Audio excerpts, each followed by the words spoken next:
And should we just start from here? Yeah, why not? Okay, wait. Yo, yo, yo. It's your boy, Seafoam Soldier, coming at you from Japan, the land of the rising sun. And with me today, I've got a very special guest. It's Bob joining you from the land of the rising flop. There you Okay. go. Right. No, that doesn't work. No, let's not. No, it Let's not doesn't. say It that. never does, though. It never does. People don't expect anything more, Bob. Um, so, like, obviously, during our last. Oh, yeah, you're right. I should rename myself if I can. Are you trying to Um, go for like Soldier Boy's crown? Is this kind of what you're?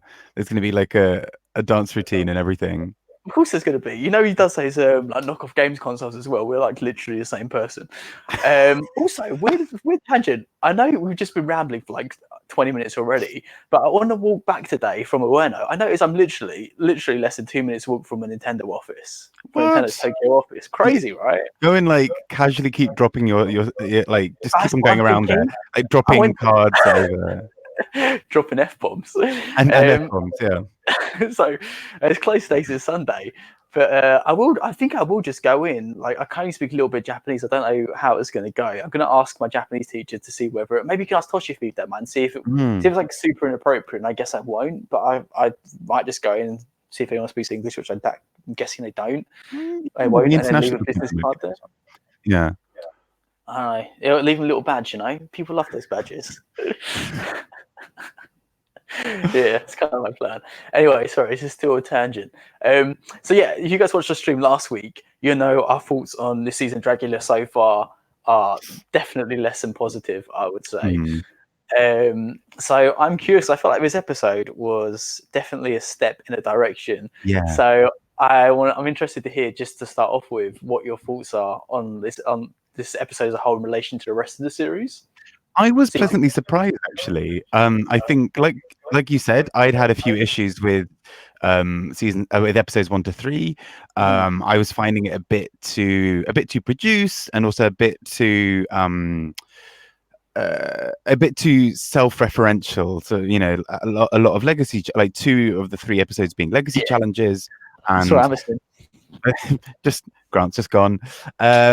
It's mine now. No, and that's the thing I found. Yeah, like 2 of the 3 episodes being legacy challenges, and it felt a little bit like some of the queens were being mean for the sake of it. Obviously it's Dragula, it's punk, it's whatever, but it just seemed really unnecessary, and it seemed like a lot of there were people behind the scenes kind of stirring the pot a lot more than perhaps in previous ones, and so that was kind of getting at me a bit. But actually this episode was quite fun. I enjoyed that there was an acting challenge, even though it was kind of a bizarre one. I thought that was actually quite a fun twist because it was quite campy, but at the same time allowed the queens to take on really quite interesting and dramatic and creative designs for their the challenges for their designs. But we've been gagging for a location challenge, and that's literally what this is, right? And it's like the coolest location. Sorry, let me show you something. Sorry, slight tangent, but I should realize I've never actually turned. There's like these massive spotlights facing this direction up here. Wait, can you see it? Oh yeah. Can you see it? Yeah, like they go like along there. Literally can't figure out how to turn one. Just tried every single light switch in this flat. I can't figure out how to turn one, which is really bizarre. Because it's like because I've got this blue light coming from the TV. As I was thinking, if I get like those lights which would be orange, it would look a lot better. Yeah. But I've literally tried every light switch and none of them work. So I don't know. I guess I got to do some creepy blue light for a bit. There we go. Sorry, continue. And I think absolutely. I think it was quite a fun challenge. I think it's the first time, from the drag shows that we've had with Dragula, with RuPaul's Drag Race, that we've had something kind of like this as well, of having like a Dungeons and Dragons themed one. And I feel like it was actually handled quite well, in the sense that I kind of got the sense, not to like hate on RuPaul's Drag Race, I kind of got the feeling that if RuPaul's Drag Race had done this, the joke could have been like, oh, they're nerds. Like, whereas I think the joke, there wasn't a joke here. Like, it was like actually done very faithfully. It was it's like I was actually in Dungeons and Dragons. Yeah, like a lot of respect was given to D&D as a thing. Like I've never played it myself, but like from what I could see, I mean, I find that hard to believe. I know. I just got that look. But a couple of the queens a couple of the queens spoke about it as if, saying about either their Yeah. experiences playing it or kind of what they knew about it. And I think that was quite fun, actually. Like, there was a lot of reverence. Even I think you're even quite the fun. prize. Was it? I think you're quite fun. Thank you. I think you're all right, Grant, as well. Oh, thanks. I'll take it. No, I agree. But I feel like I feel like I agree with everything you said, and with something we definitely we're going to talk more about. But I feel like you've diverged a little bit from the question, like in regards to like how you feel about like this in relation to the rest of this season. Oh, yeah. Like, do you feel like has it changed your opinion on the season? So like, and where A little bit. it's Yeah, I've heading, not has it watched made you feel episode. more hopeful? Has it? Yeah, I mean, I've not watched episode 5 yet, so that could go right back down. But I thought this definitely gave me a lot more hope. It felt like that, it felt like if something like this hadn't happened in this episode, I feel like the season would just have been sort of flatlining. That's exactly how I feel. Yeah, that's exactly how I feel as well. Although I agree, like obviously Dan was messaging us in the WhatsApp group.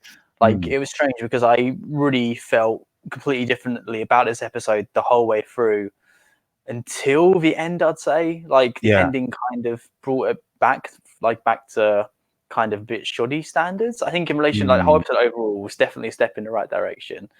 And sorry, I saw Cos's comment. And I don't know why that's thrown me so much.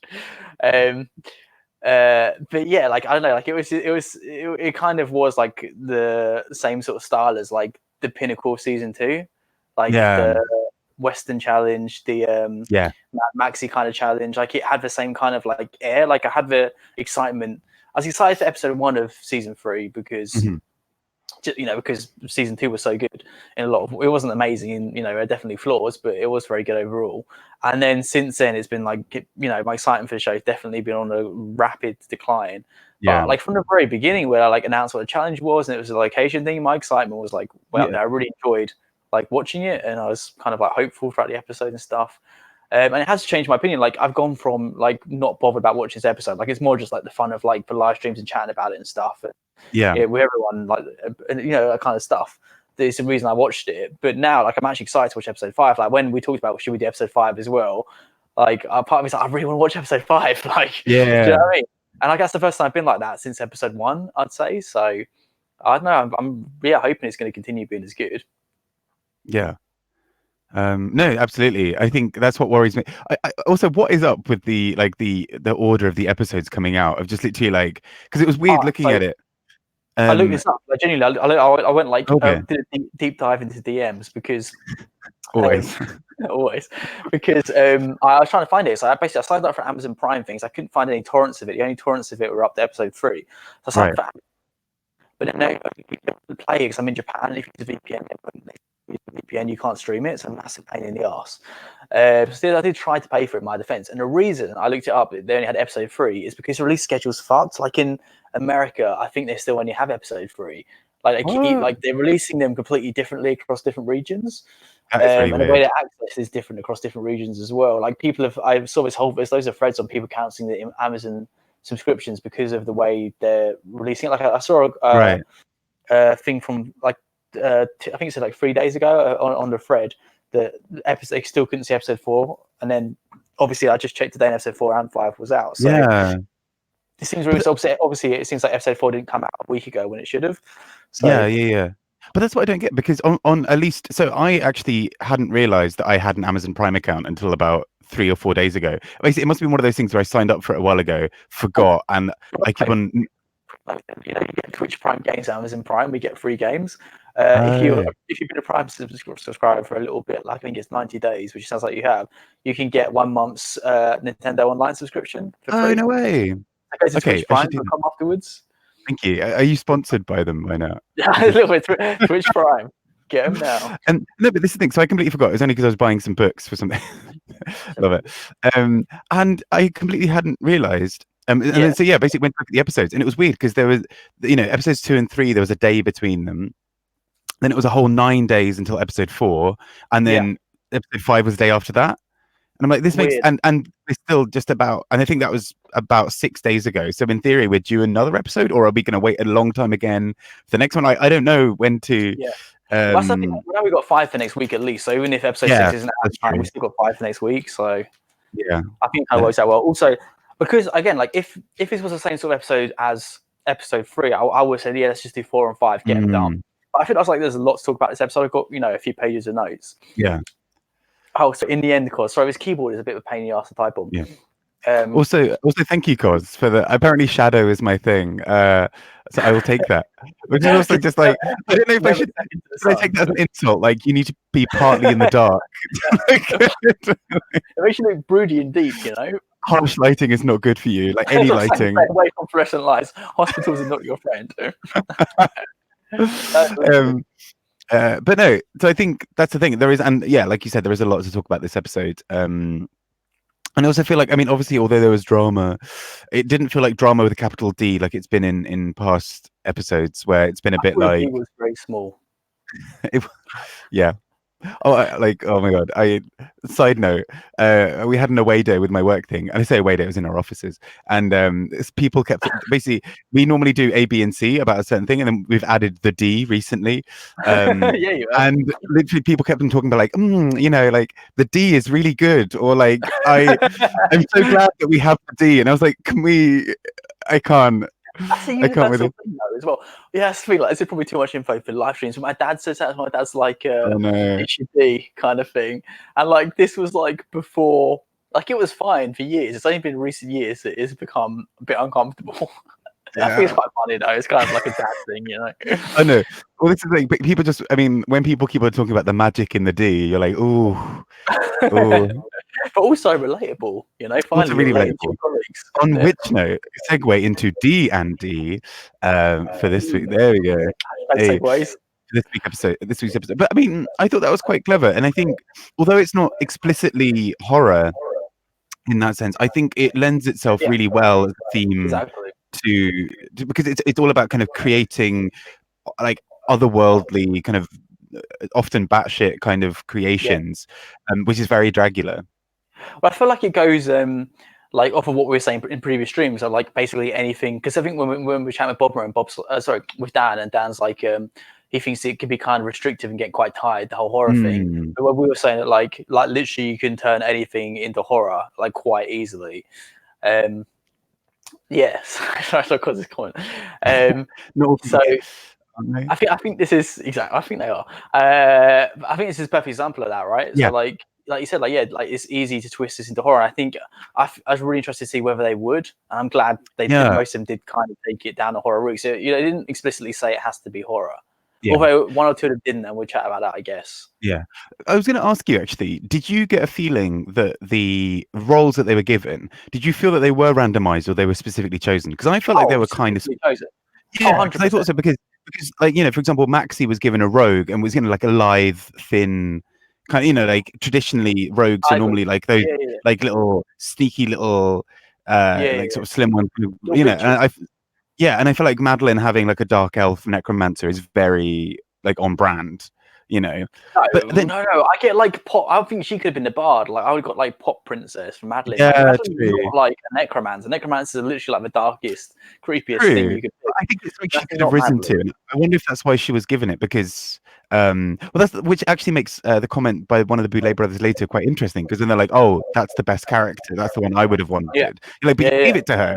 Clearly, is this like a weird favoritism? Is this that you think she could do it? This is difficult because this is what I was chat about for Drag Race as well. I just feel like pre-choosing roles for the queens is unfair. There's been a lot of controversy around it, and I think this challenge it doesn't matter as much. But for example, I would have way rather gotten the Dark Elf Necromancer. Sorry, I don't know if you can hear that. Than like the ogre thief or whatever, Mm-hmm.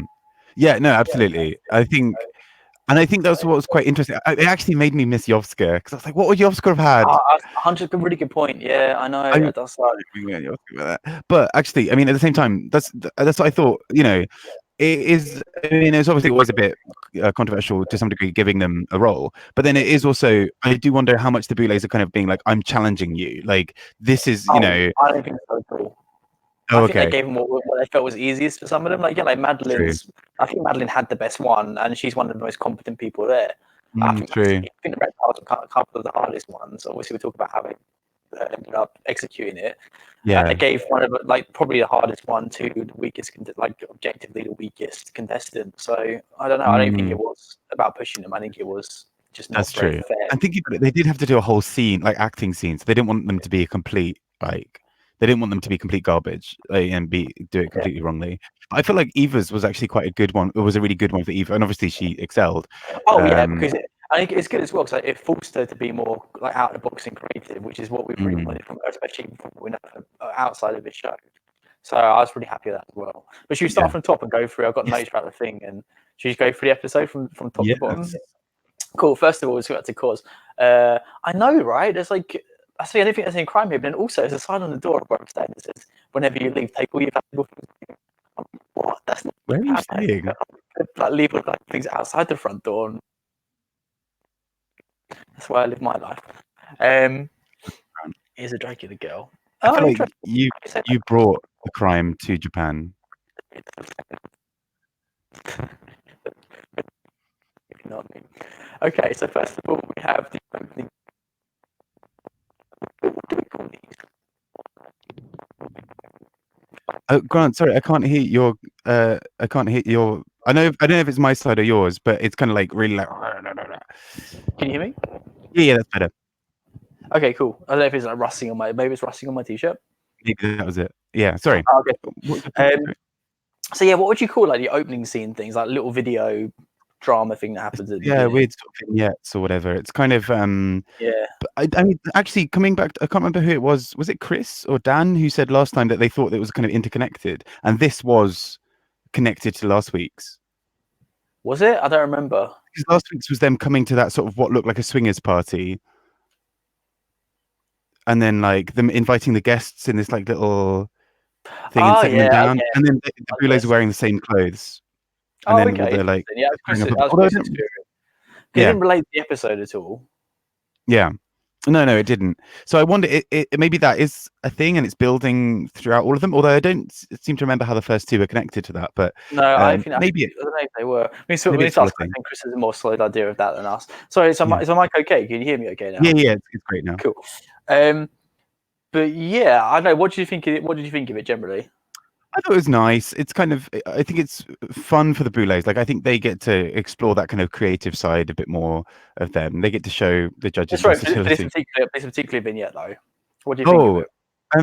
I thought it was a bit tropey. It was a bit like, oh look, and they're throwing out blood. It's a bit like, but then maybe that's because it's connected to something bigger later. Also, rubbing in the face that people don't have friends, like, you know, this massive party. It's like all these cool kids. I'm like, oh yeah, literally my life every day. It's like sitting there eating sweets. I was about to say, like, sat here watching Dragula, like looking a bit dishevelled. They're not long waking up. I just feel like, thanks, Boulets. Exactly. But also maybe telling you why you shouldn't have friends, because if you do, then they'll feed you things that make you throw up blood. What I'm assuming was meant to be blood. Like, it was kind of just like you said, like tropey and cliche. Like again, it's not too dark. I think that's like one of the main issues with the season so far. We chatted about quite a few times, but like it just wasn't dark. You just expect something a lot more. It's just so like softcore. Like that would be like a 12A at best. Yeah, because some of the ones I remember from season 2 were so campy and so horror at the same time that it was just brilliant. Like there was that one of like Meatball running. I think maybe that was Meatball. No, not Meatball. That was someone's death video. Was them like where they kept on running through one door and then like coming out of another door. That kind of thing, which is so like silly and Scooby Doo, but also like really like they added a horror element to it, and it was glorious. But I also wonder if that's because Vanda. So second. I also wonder if that's because Vanda was part of the filming. Maybe. So we get the bottom of that, don't we? Yeah. But I think it's as you said, Bruce. I think you take it one way or the other, like be super campy, tongue in cheek, or be super dark and serious. Like it's kind of in this weird middle place where it's not really working for me at the moment. But whatever, they're living their lives. So my first proper note is Dahlia. Okay, let's just talk about Dahlia's thoughts towards Madeline generally. It's quite complicated, isn't it? Well, I don't know. It's what's it's not making me. I think Dolly has come out of this very poorly. I don't think Madeline's come out of it great either. But No. I feel like Dolly's been super two-faced. She's saying to her, she's crying. She's the second time she's like cried to her, saying stuff like, "I'm not gonna hurt. I'd never hurt you. I'm not gonna hurt you. Listen to me. I'm not gonna hurt you. I never do anything to betray you, etc., etc." But in the whole episode to the confessional, she's like, "I hate Madeline. She's the worst. I want her gone. She brings this drama. I'm so sick of her. I don't want to see her again." It's like you say you're never going to hurt her, but then she's going to watch this back, thinking like, if I again, hopefully I wouldn't be in that position because I'm not Madeline. I'm annoying, but hopefully not that annoying. But like if I was Madeline, I had someone like crying to me, like telling me like how much I need to trust them or whatever. But I go back and watch the show, and they've been like, it's not even just like light-hearted shade or bitching. It's quite harsh, like it's quite intense. It's very much. It's like it seems like a very personal character attack in that. Like I feel like I've written down quite a few times like Dolly hates Madeline. Like it's not. I don't know what I mean. It's like she's been like pretty horrible. What do you think? Yeah, no, I agree. It's really uncomfortable because I mean that was exactly my same thought. Like, does she realize she's in a TV show? Like that this will be broadcast? So she's talking about it's obviously quite like a heavy thing, like talking about addiction and the kind of shame cycles that go with that, and talking about how like relapse, which is a really big part and a really scary part for a lot of addicts and recovering addicts. And it just seemed quite strange to me that like you start off the episode with Dahlia kind of doing this whole like, oh, so over her, I'm so so annoyed, like I hope she's gone, I hope she doesn't come back, and then she's back and then she doesn't even look at her, and then like and then going to this whole like, oh, I love you, I'd never hurt you, and then at the end of the episode doing this whole like her reads were terrible, like blah blah blah, and it wasn't just like saying, oh, her reads, come on Madeline, I know you can do better. It was like full on so over her. Well, like, no, that's it as well. Exactly, you're totally right. I think a better example was like when she was having that full breakdown outside, which we'll talk about later on. But then Dolly was obviously like watching, like it looked like she was concerned for Madeline. But in the aside, like the size of cameras, I'm so sick of her drama, like I can't take it anymore. It's like, what? Like you're giving her, like if I was Madeline seeing all this stuff in person, it's very different to what Dolly is saying behind the scenes. Yeah, absolutely. I don't think Dahlia comes out of that particularly well. I mean, Madeline obviously doesn't necessarily, but also Madeline is fairly consistent throughout all of it. Like Madeline's just a bit of a bitch, but then also talks about her recovery. Whereas Dahlia is just full on like, I love you, she's a bitch, I hate her. Like it's like Dahlia, no girl, no. Like don't do that.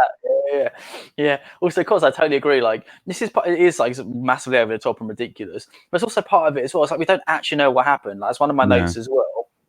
Like, because Dahlia seems like fully shook by whatever happened. She's like, you really betrayed my trust. Like, I can't look at you in the same way again. I'm like, she got wasted, but like, what did she do? Like, did she like go for the peen? Like, I don't know. Like, what? I honestly can't think of what she could have done that was that bad. Like, why are they not talking about it? Classic Grant. I don't know. But no, I mean that's exactly it. And I think, but why was she? But no, but you're right, because the last few episodes have made it seem as if we know all of this as an audience. Like, oh, because of her relapse. And we're all like, hang on, what? when were we meant to know this? And then, but which is so strange because it kind of there's clearly something that they're not saying, which is, it's fine. And there's a lot that we probably shouldn't know.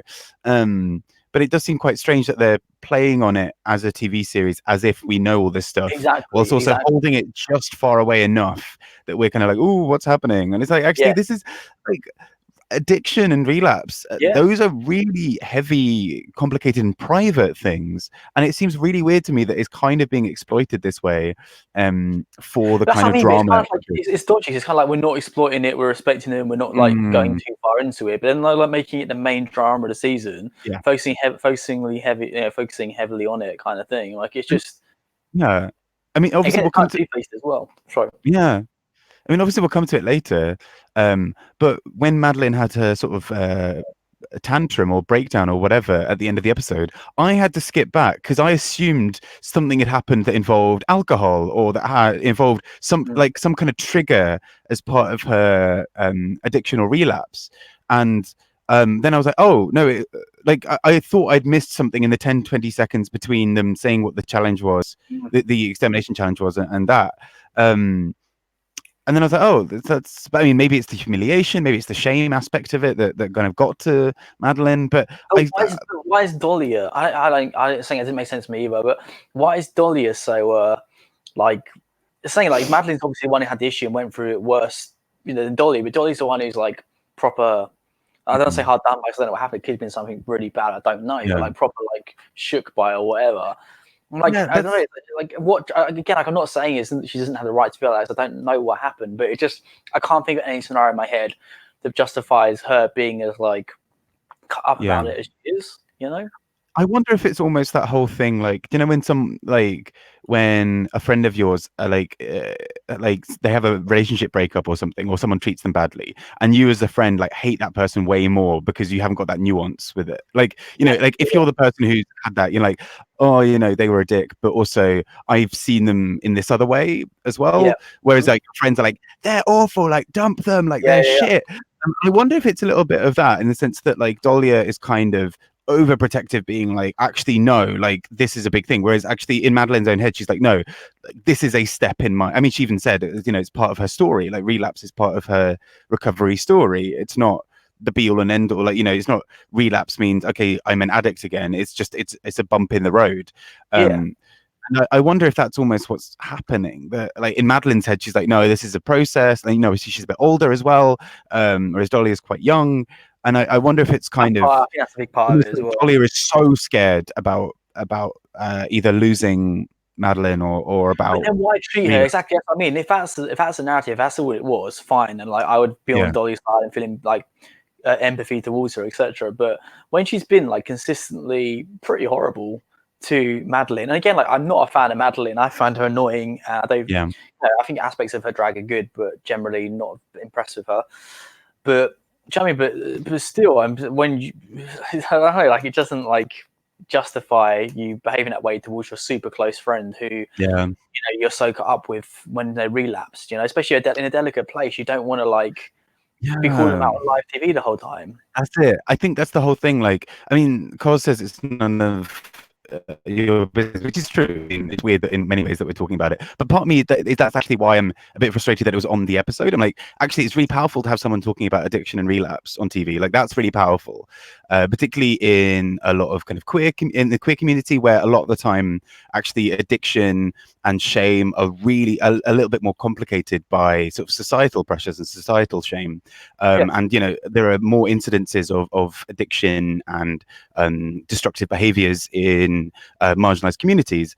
So actually it's really powerful to have that voice on one hand, but it's weird then to have let's dissect the bits in the episode itself of having Dahlia like it. I feel like it's powerful. It's important to have some kind of sense in the episode of here is a story. It's complicated and a lot more tricky. It's a lot trickier and more nuanced than you'd at first think. And it's useful as well as part of that to have Dahlia's whole thing of actually this is how it can affect people around you. This is the kind of complicated nature of relationships around people who have addictions or other kind of destructive behaviors. But then it does seem weird to then use that as kind of like part of the like bitchy side story of like them wanting each other out of the competition. It's really weird. Choose a lane and stay in it kind of thing, right? Yeah, choose your Stacey Lane and stay in it. Like, yeah, genuinely, exactly. Get that crushed velvet on. Okay, so should we move on though? We can sort of touch on it if anything else is. Oh, the microphone again, sorry. Okay, wait, hold up. Should I move it somewhere else? Hold up, let me move it. Oh, no, it was fine just after you went to go and touch it. I don't know if it might be my headphones, in fairness. No, because of course it happens as well. Wait, my comment was about feeling angry about any friend's partner. Yeah, that makes sense as well. Yeah. Yeah. Mm-hmm. And I kind of see that as part of the whole thing. It's always strange because I feel like friends, like, and you're right.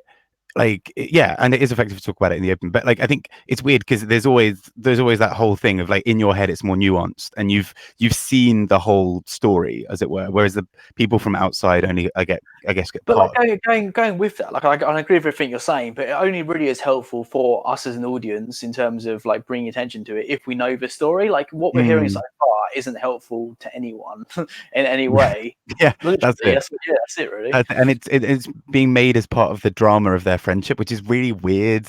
I don't know. Yeah, I agree. Okay, so my next note is Hollow is so much fun. What was this about? Well, I mean, Dahlia summed it up Baby quite ran, that well. was it. The baby ran. I get the Yeah. impression with Hollow. Do you remember? Do you remember that? Hmm. She's like, I Unfortunately. get the impression that there's a lot more of those we're not seeing because the whole episode would just be that if they aired all of it. Yeah, and I think there's a way of saying it, and you might kind of say like, someone might call her a baby and be like, yeah, she's young, but what a great artist. Like she's, Yeah, that's the way to do it. I feel of not to be course. like, Yeah, actually, the term baby is really like, I because I know. bet you there's been some part like in some part of Hollow's life where she's just like, oh, my baby, come here, like, Yeah. you know, Wow. I think yes, we shouldn't patronize an artist by just being like, oh my god, you're 18, you're such a baby. At the same time, though, I actually think there is something built into that where you are saying, like, we're talking about Yosko as a little baby, but you're like, actually, isn't it incredible that someone so young has such a clear artistic vision, is so adept at doing what she Yeah, does?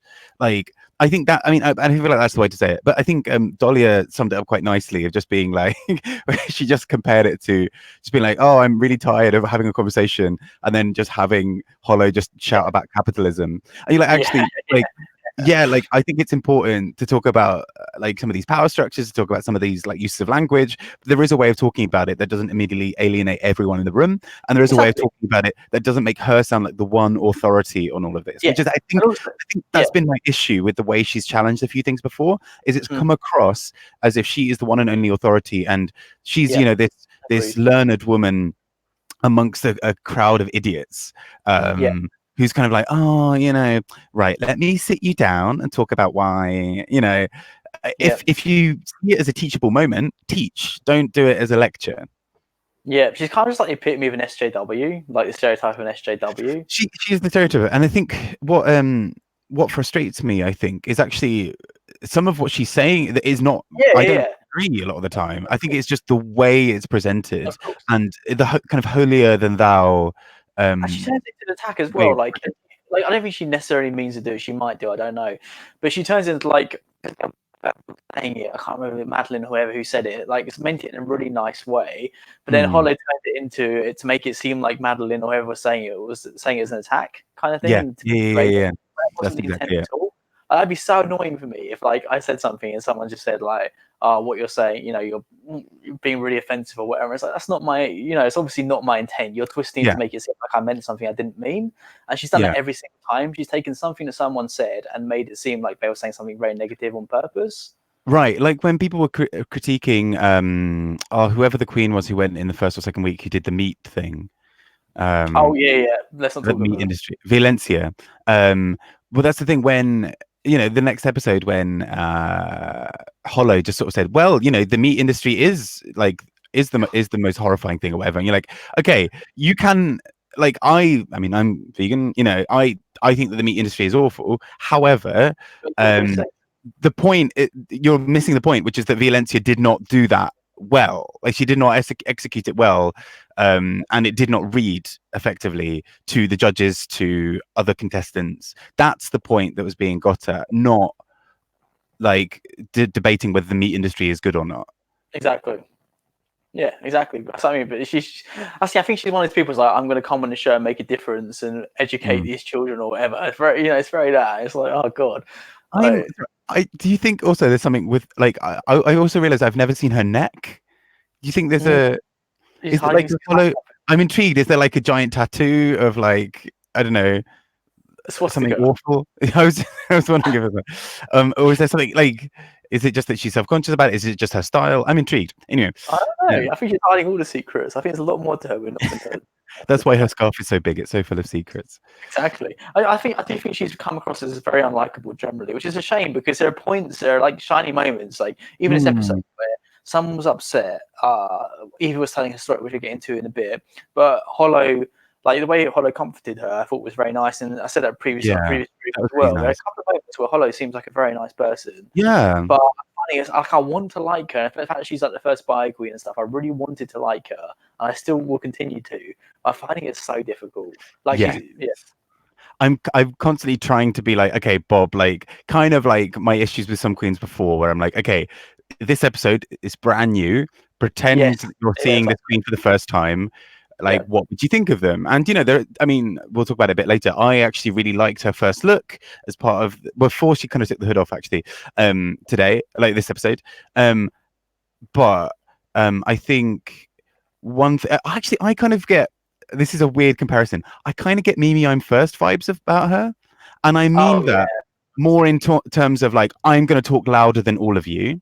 I'm a big personality being said, like, but like Well, that's where all someone from is like, I'm a insecurity. big personality, I'm loud, and you're like, okay, we fucking get it. Yeah. But all of that's Yeah, born from insecurity, though, isn't it? yeah, Sorry, I was just going to type something before we quick about it. I was just remembering as well, because you listened to the Delta Work on Race yeah, Chaser podcast, haven't we? Haven't you? Sorry. So we'll chat about that at the end. I think we do like, yeah. because if you've heard that, hopefully you can get involved in that a little bit. But yeah, okay, let's move on from now though. Sorry. So no, it's I think we wanted to talk about it. So locations. Oh yeah, but I thought the location was really awesome. I think this is That was like, a great idea. Yeah. yeah, but like And it's a I think, particularly good one. Like I don't think I can beat this. It was just I know, like I want to go there. It looks really cool. They yeah. hit a lot And as that's well. exactly the point. Like, essentially, what they've just done, and this is actually where I think this would differ if this challenge were in RuPaul's Drag Race, is what they've done here is they've said not only Dungeons and Dragons is legit, it takes a lot of artistry. They've honored Yeah, the themes, they've honored the format, and then they've promoted a place where people can go and do this. And I think that's actually the nicest thing, is where they've held it is a Renaissance fair where people who are interested in Dungeons and Dragons might be tempted to go. Like, yeah. it's a logical step. It's not like sponsored by bootsforqueens.com. It's not like, it's legit. But dudes who sponsor it, like at the beginning of every episode, like Oh I've yeah, tried courtesy of like Bill and Ted. it's like, yeah, American someone. Like, I find I don't know who they are. I don't know her, but It's like a weird promo, it's though, isn't it?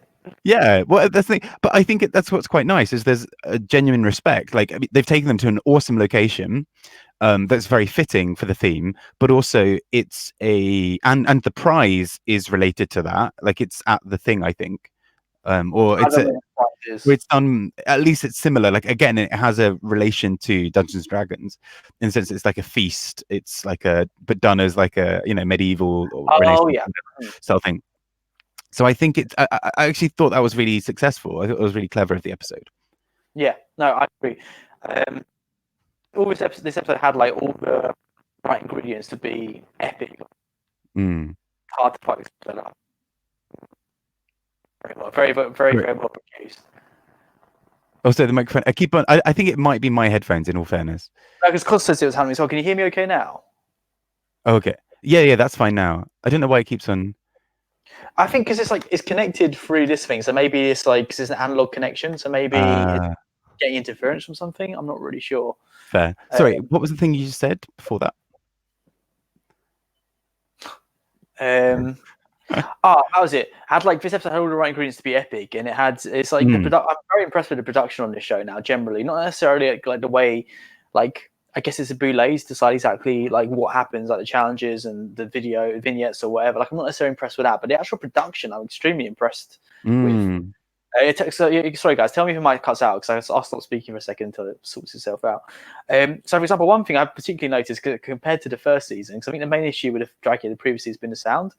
But the sound quality this episode was perfect. Literally, it was in the AF where they were, like on this bridge, and you see like they're all like proper blowing around. But for some reason, the sound was crystal clear. I was literally trying to figure out whether it had been like dubbed over afterwards or whatever, but it obviously hadn't been. So I don't know how they captured it. I think so they weren't wearing like lavalier mics like this. They weren't like there was no room for overhead mics. It was on a bridge. So I'm like, how did they get such crystal clear sound where it's not getting any in the wind? I'm super impressed. Like compared to really well done. How it used to be, like seasons 1 and 2. I never thought it'd be. We could just hear the fridge. Yeah.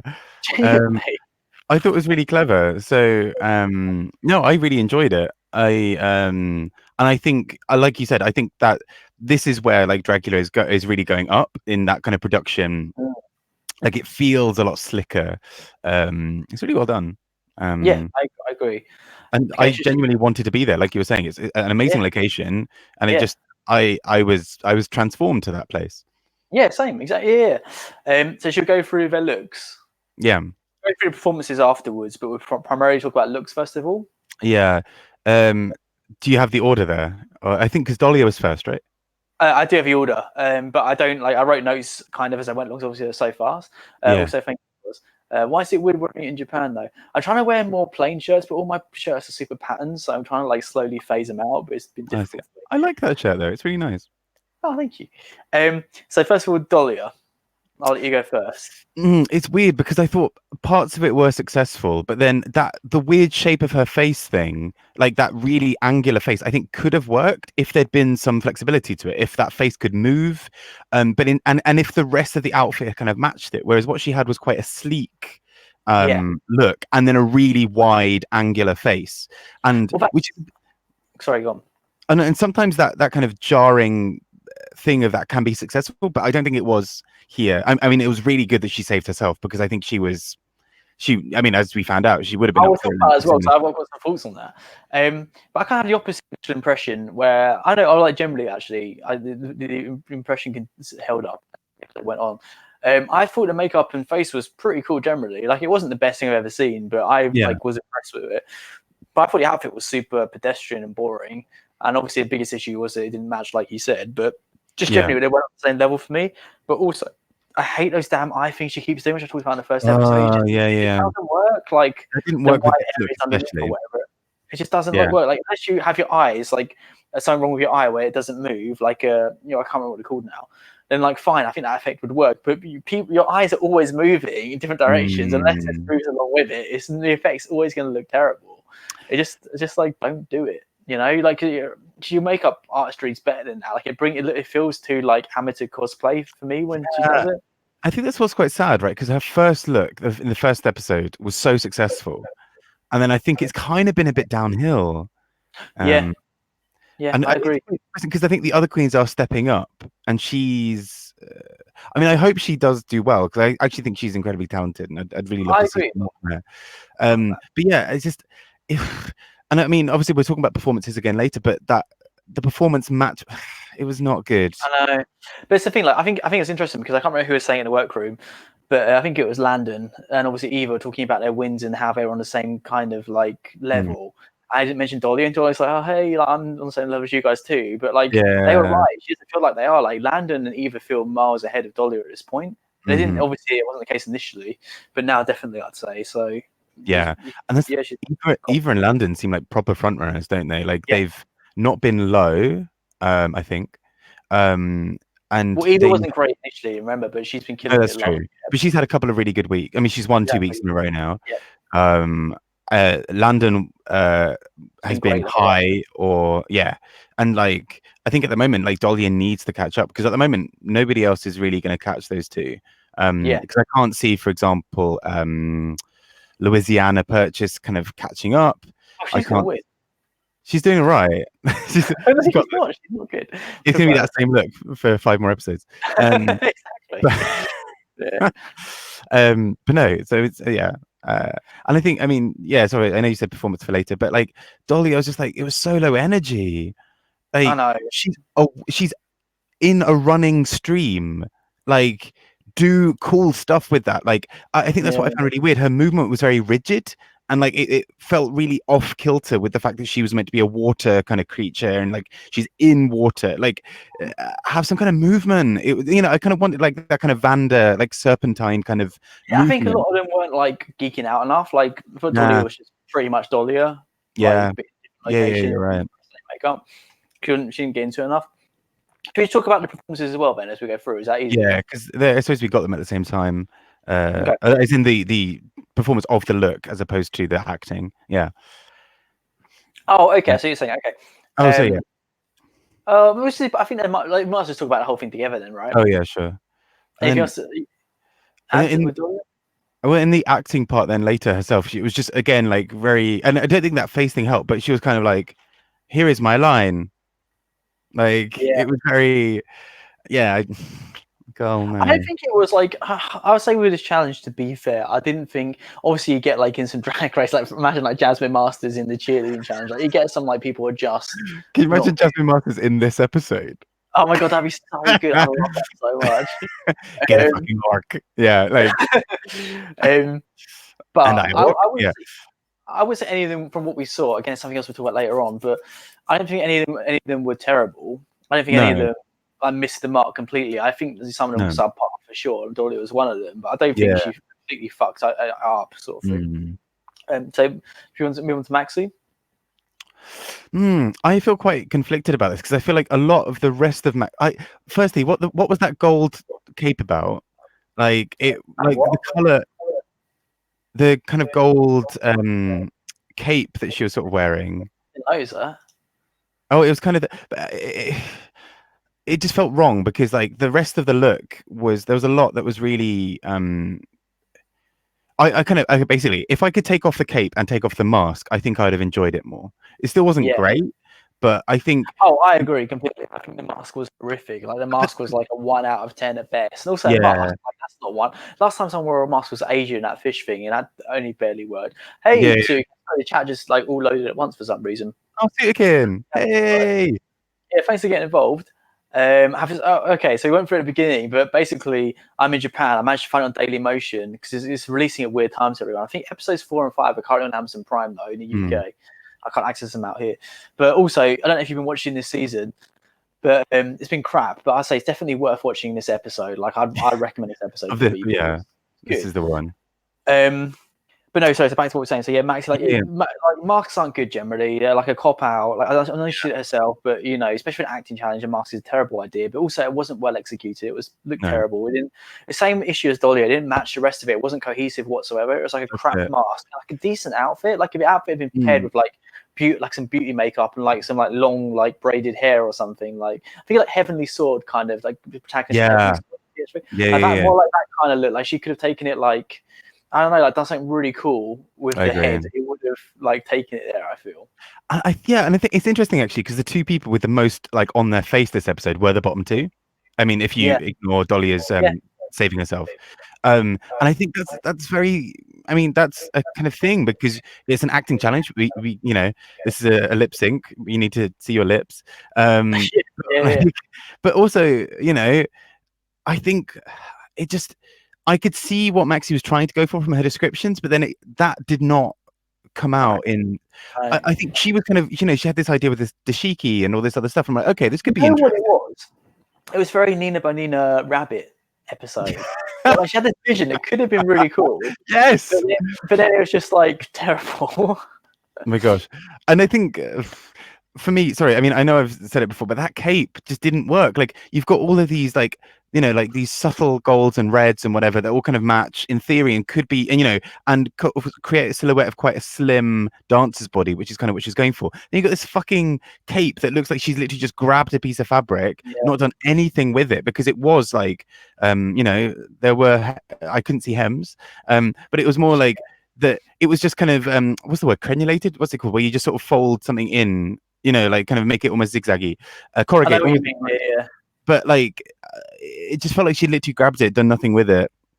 Yeah. And it just kind of annoyed me because I think there was a lot of wasted potential there because she could have gone for a kind of, I think what she was sort of trying to go for was sort of like dancer meets kind of Roma gypsy kind of, you know, like bangles, all that kind of thing. Vibes for sure. Yeah. But then she just threw on things that took focus away from that and made it kind of incongruous. I think that's what really frustrated me actually. Because there's a lot of but to be fair, like taking the other side again, I agree with everything you said, and I stand by what I said as well in terms of like very poor execution. But she said at the beginning she did get the hardest thing to do, this reptile mask thing. Like, what are you going to do if you don't like make yourself look like a reptile? You're kind of fucked. And so you watch Face Off. I'm sure you know it's extremely difficult. Like it's an art. Unless you're used to email and like you don't even like normally look. I think half your screens don't even necessarily do on the daily. I'm guessing Louisiana's one of them. Like asking to do like prosthetics, it's completely out of ballpark kind of thing. Yeah, and then they're not Victoria Elizabeth Black. They're not No, that. exactly. Also, it reminds me, it's a note from later on, but it's kind of also a conversation everyone can get involved in because it's like a generic thing.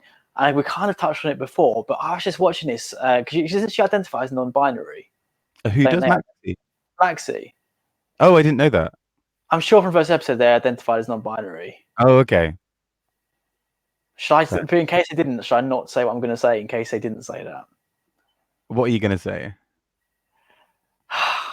Because I'm like my whole thing is like, I don't know, I just feel I don't want to tell anyone what they are and what they aren't, but I just feel like if you're identifying as non-binary, don't do that, girl. Like, because I think it's that's what I was saying before. Like, you're just narrowing the categories of what a man and a woman can be. Like, you don't show any, like, like a lot of trans people, like typical trans people, they show a lot of traits of the sex they are. Right. Sorry, the sex they are transitioning into.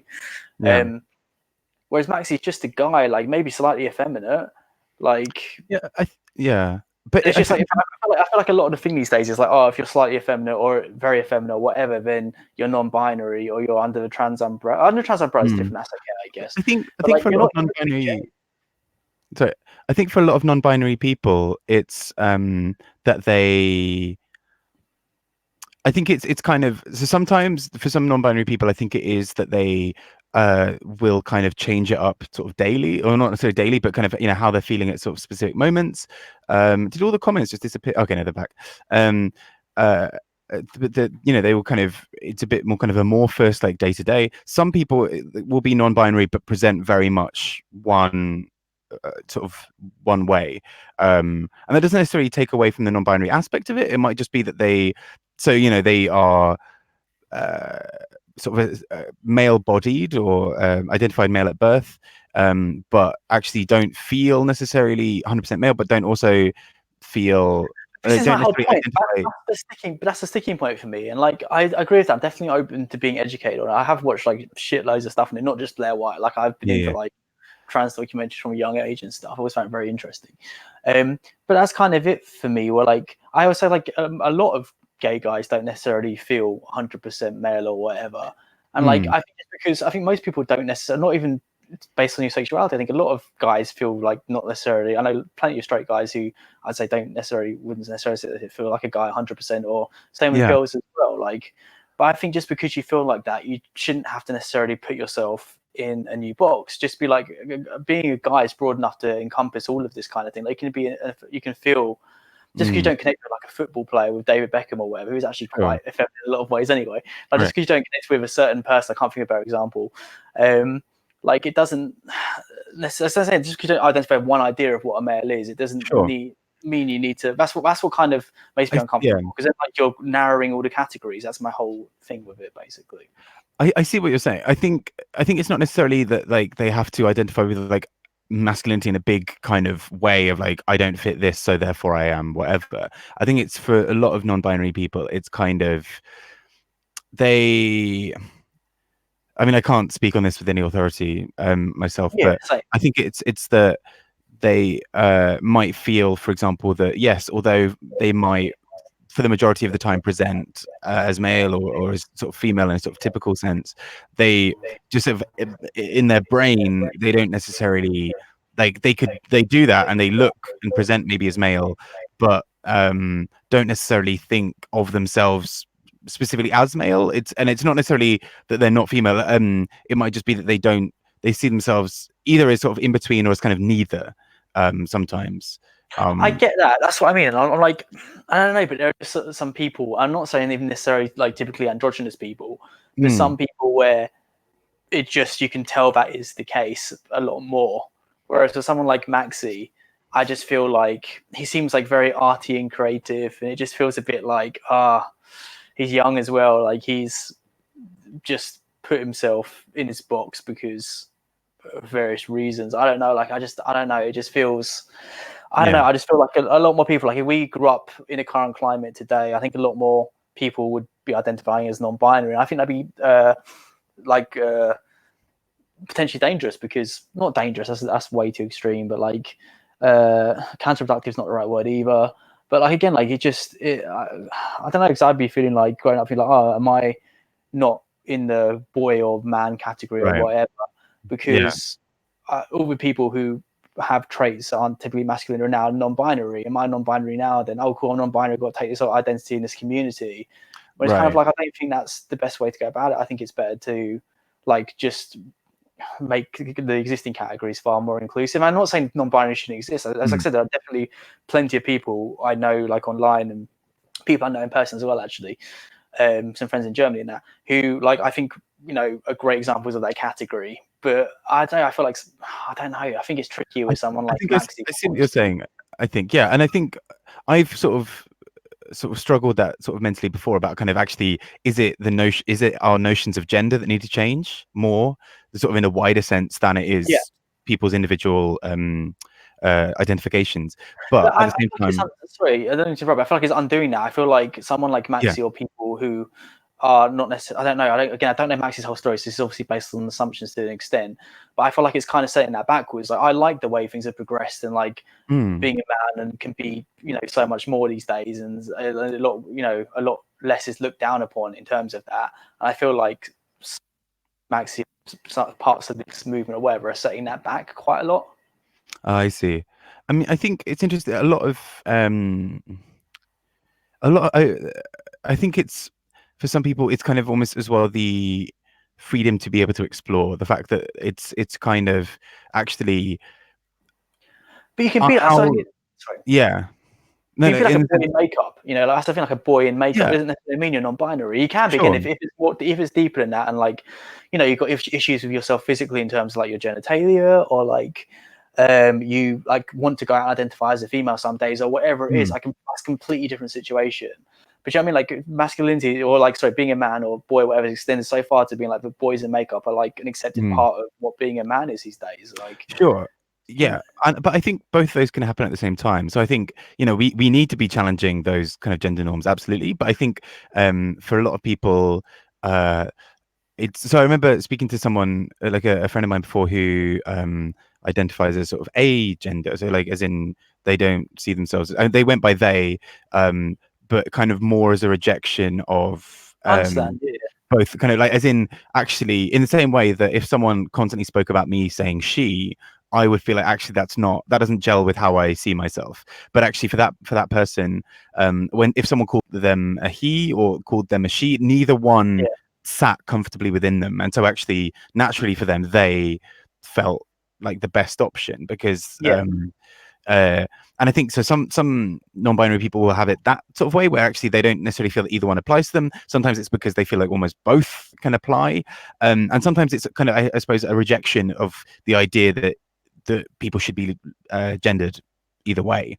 It's kind of quite a thorny. I get what you're saying in the sense that I think there is a uh, there is a potential complication that like someone you could say actually, is it just that they don't identify with a specific form of maleness or masculinity, and actually that's what we need to challenge. Like that I think is still very valid, but I think also for a lot of people they see themselves as, it's kind of for some people it's kind of an opting out. It's kind of, what, actually neither of these make particular sense to me, and regardless of how I present, I don't like he or she, neither one feels right.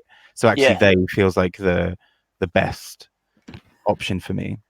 I do understand that. Like I said, it is. I generally like. I'm not like rejecting the notion. So I need to plug my Yeah. PC. It's got a low power notice. I'm not like rejecting the notion. I definitely don't think it's invalid. Oh, you okay?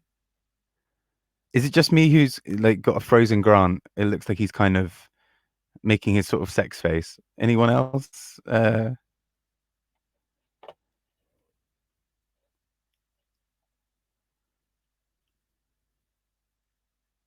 Thank you very much. See you again.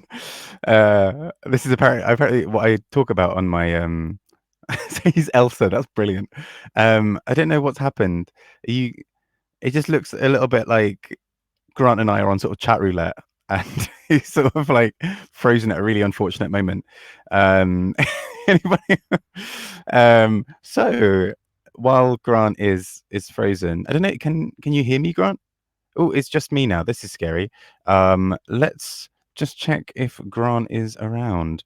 I don't want to sort of somehow hijack his now you can, now that I don't know if you can see this the whole time. Now you can see the wrong way, the full extent of the messiness of this room. So let me give you a tour while I'm here. Also, I feel like I should also specify that the here I get the angles wrong. This slightly furry box is it's basically like an old cat teddy that's in a box that I was basically meaning to take to to like a charity shop. And so if you were wondering why there was just a random furry box behind me, story of my life, then that's it. Let me just quickly check with Grant that he is not dead, because that's yeah, that would not be good. Um,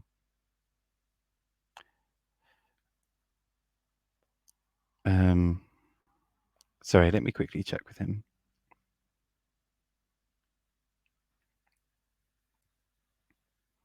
He was using internet from a SIM card, so I'm not sure if that's affecting it.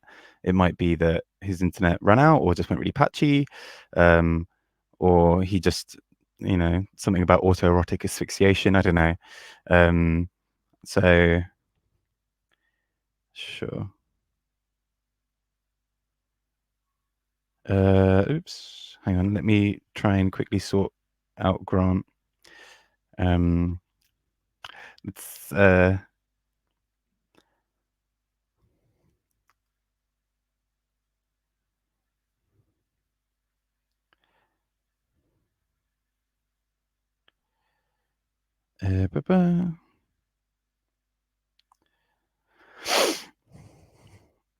Here we go.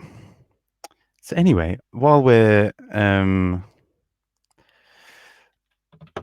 doing this, please in the comments tell me more about yourselves. How are you, Sutikin? How are you, Cos? How is everything in your lives? Welcome to Bob's Smooth Jazz Radio Hour. I don't know. Oh no, interrogation time. This is not what we need. The last thing I need right now is some interrogation in the morning.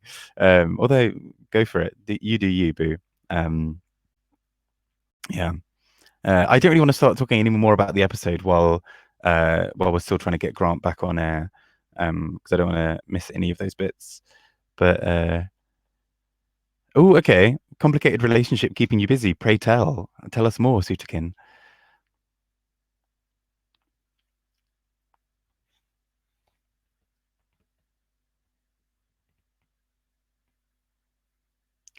Give me one moment. I'm just going to speak to Grant.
Yo, it's your Bob. So Grant is just trying to sort out his laptop basically just completely clapped out and died while he was sort of trying to do it. So he's just trying to get that back on and see if he can kind of come and join us. I unfortunately at the moment can't add him because I'm just sort of a guest essentially, so I don't know how it works. But let's talk about people's relationships in the comments. So Cos, you've been with your partner for 3 years. How's that all going? I've been with mine for about 3 years as well now. So tell me more. Tell me about yours. Oh, interesting. Yeah, sorry. I am of course lip syncing.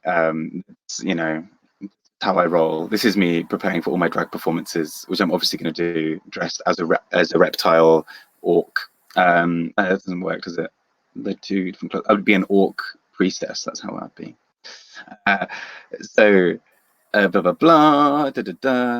Okay, so that's interesting, Sukin, about kind of mini affair, or something to that kind of extent. How are you finding that? How has that been?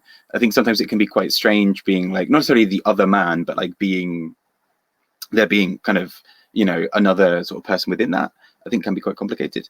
But I mean, does it work for you? Is it working for you?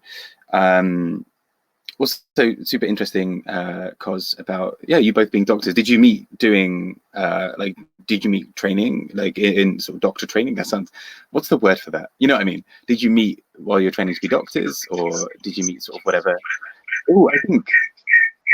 Sorry.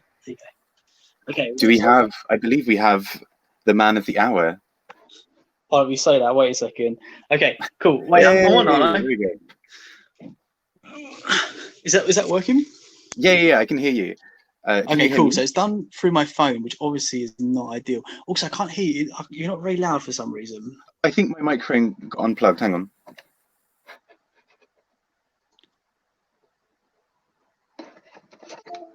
Sorry, let me know when you're ready. If not, I'll try my headphones. It could be my end. Hello? No, that's not any better. So let me put my headphones in. It might be better now. That's any better. I can just about hear you, so it should be okay. Sorry. Okay, I think because my headphones randomly decided to stop working for a second there. So, sorry, all good? It's been working the whole time. It's just a bit quieter through my phone for some reason. I've got it on max volume, but Cheers, Sukin.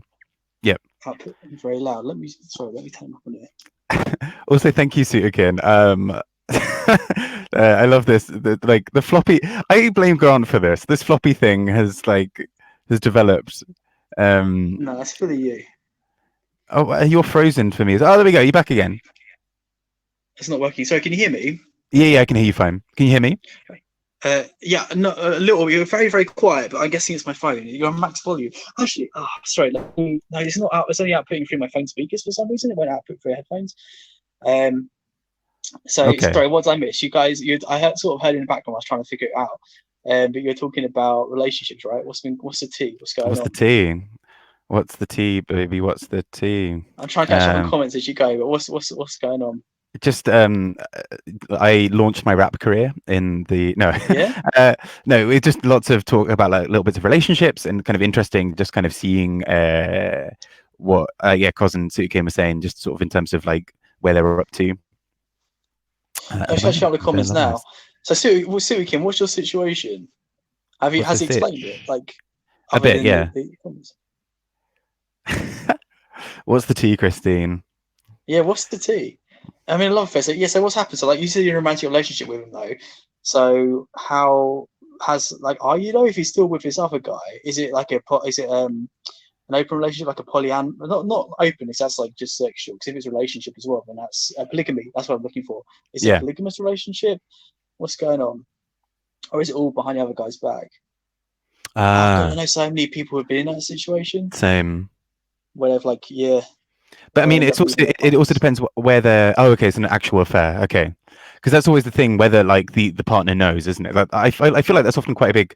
I can't remember if I ever told you this, Grant. I probably did, but there was a moment where basically like hooked up with someone, and only he went to sort of drive me back to where I lived, and then like put his wedding ring back on. And Yeah, it you was did just like, mention that. Yeah. yeah, and it was just like, oh, like married. He was married to a man. I don't know if that necessarily makes any difference. But he was like, oh, he doesn't know It's I've been a bit disgusting. naughty. And I'm like, oh, now I feel quite weird, actually. I think I did actually say that's like the worst thing you can say. I hate that you said it like that as well. yeah, yeah, because Oh, I that's just feel horrible. like, because like if I feel like if I had known that from the start, I'm not sure if I necessarily would have said yes. Yeah. Yeah, oh, yeah. Um, That's the most important thing in all areas of life is just transparency. As long as yeah, people and know what. it was weird because Yeah. I'm not like if there's now if that person feels hurt, I'm kind of a part of that story, even though I didn't necessarily want to Well, be, no, or I it's wouldn't it's have fully necessarily it's chosen to fully be. it's fully on the other dude, but Yeah, I don't know. But yeah, in regards to Suikin, just be careful. Like, take care of yourself. Like, mm, obviously, I feel like it's a bit difficult because the guy you're seeing is in this position of power. He's got a partner. He's got mm, you. Do you know what I mean? He's doing great. He's doing all right. Obviously, it's difficult for him as well. I understand that. yeah, But you kind of have no leg to stand on, unfortunately. Like he could leave you at any point for his partner, Philly, mm, or things could blow up with his partner, or whatever could happen. Whereas you're kind of at the mercy of all of that. So I feel mm. like you're better than that. I know it's more difficult than that and more nuanced and things, but I don't know. Try and have your back. I just feel like you deserve the best. Yeah, yeah, absolutely. I Yeah. feel like we're now So I'm just like trying to defend these two sort of like gay uncles being like, look after yourself, sweetie." Like, but no, myself. but, like legit though, like I mean, that can be quite a difficult situation because obviously if you feel anything sort of later, like that can be quite hard. Because This they is like this is what Sukin's saying as well. Like, sorry, Bob, yeah, I cut you off by the way. It's no, no, because you're quiet, so I can't hear it 100% of the time. So apologies. Like, just shut me up if I do that. But what Sukin's saying is like Sukin tries to dodge him a little bit initially, but he kind of wooed him, mm, and that's what. Sorry, I mean the other guy has a CT. So, sorry. Yeah, I agree with you, cause. But so that's something. So Sukin tried to be, sensible, whatever, with it. But then the other guy kind of wooed him. Again, I felt that's a bit like not right. Like he needs to sort out his situation previously, whether that's opening up his relationship properly, so they're mm, polyamorous or whatever, or leaving his partner before he puts pressure on someone else. I know, yeah, again, I know it's not simple. I didn't mean it in that way, and he probably sure, developed feelings and stuff. But still, like he's the one who's got himself in that situation. It's his responsibility to do the right thing by Suikin as well. Like I yeah. don't know. I'm not a fan of this guy from what I've heard so far. And again, I'm sure he's like a rounded person who's very nice. Mm. But I don't know. I Cos don't know. does make a good point as well. 10 years together, even if the relationship is Yeah. strained, or even if they're not having sex or whatever anymore, like there's still something there, isn't there? There's still like a house that they built together in that sense. Yeah. Yeah. Just look after yourself so you can. What do you think? Should we get up to the episode? Yes, yes, if you're happy to. Um, Oh God. So just sorry. sort So of, where to cut off? we're just talking about Maxi and they like the whole like Oh shit! The non-binary debate. Oh binary God. thing. Yeah, Okay. So just to reiterate, like I really am not saying the category is invalid, and it is something like I'm fully here for, and I think it's important and it's a great step forward. But I just think, like, I feel like the category is maybe a little bit too broad at the moment, like in the way that okay, I would necessarily set things up. Like, I think the non-binary category, I don't know, like it sounds like a bit like dictatorial or Hitlery or whatever.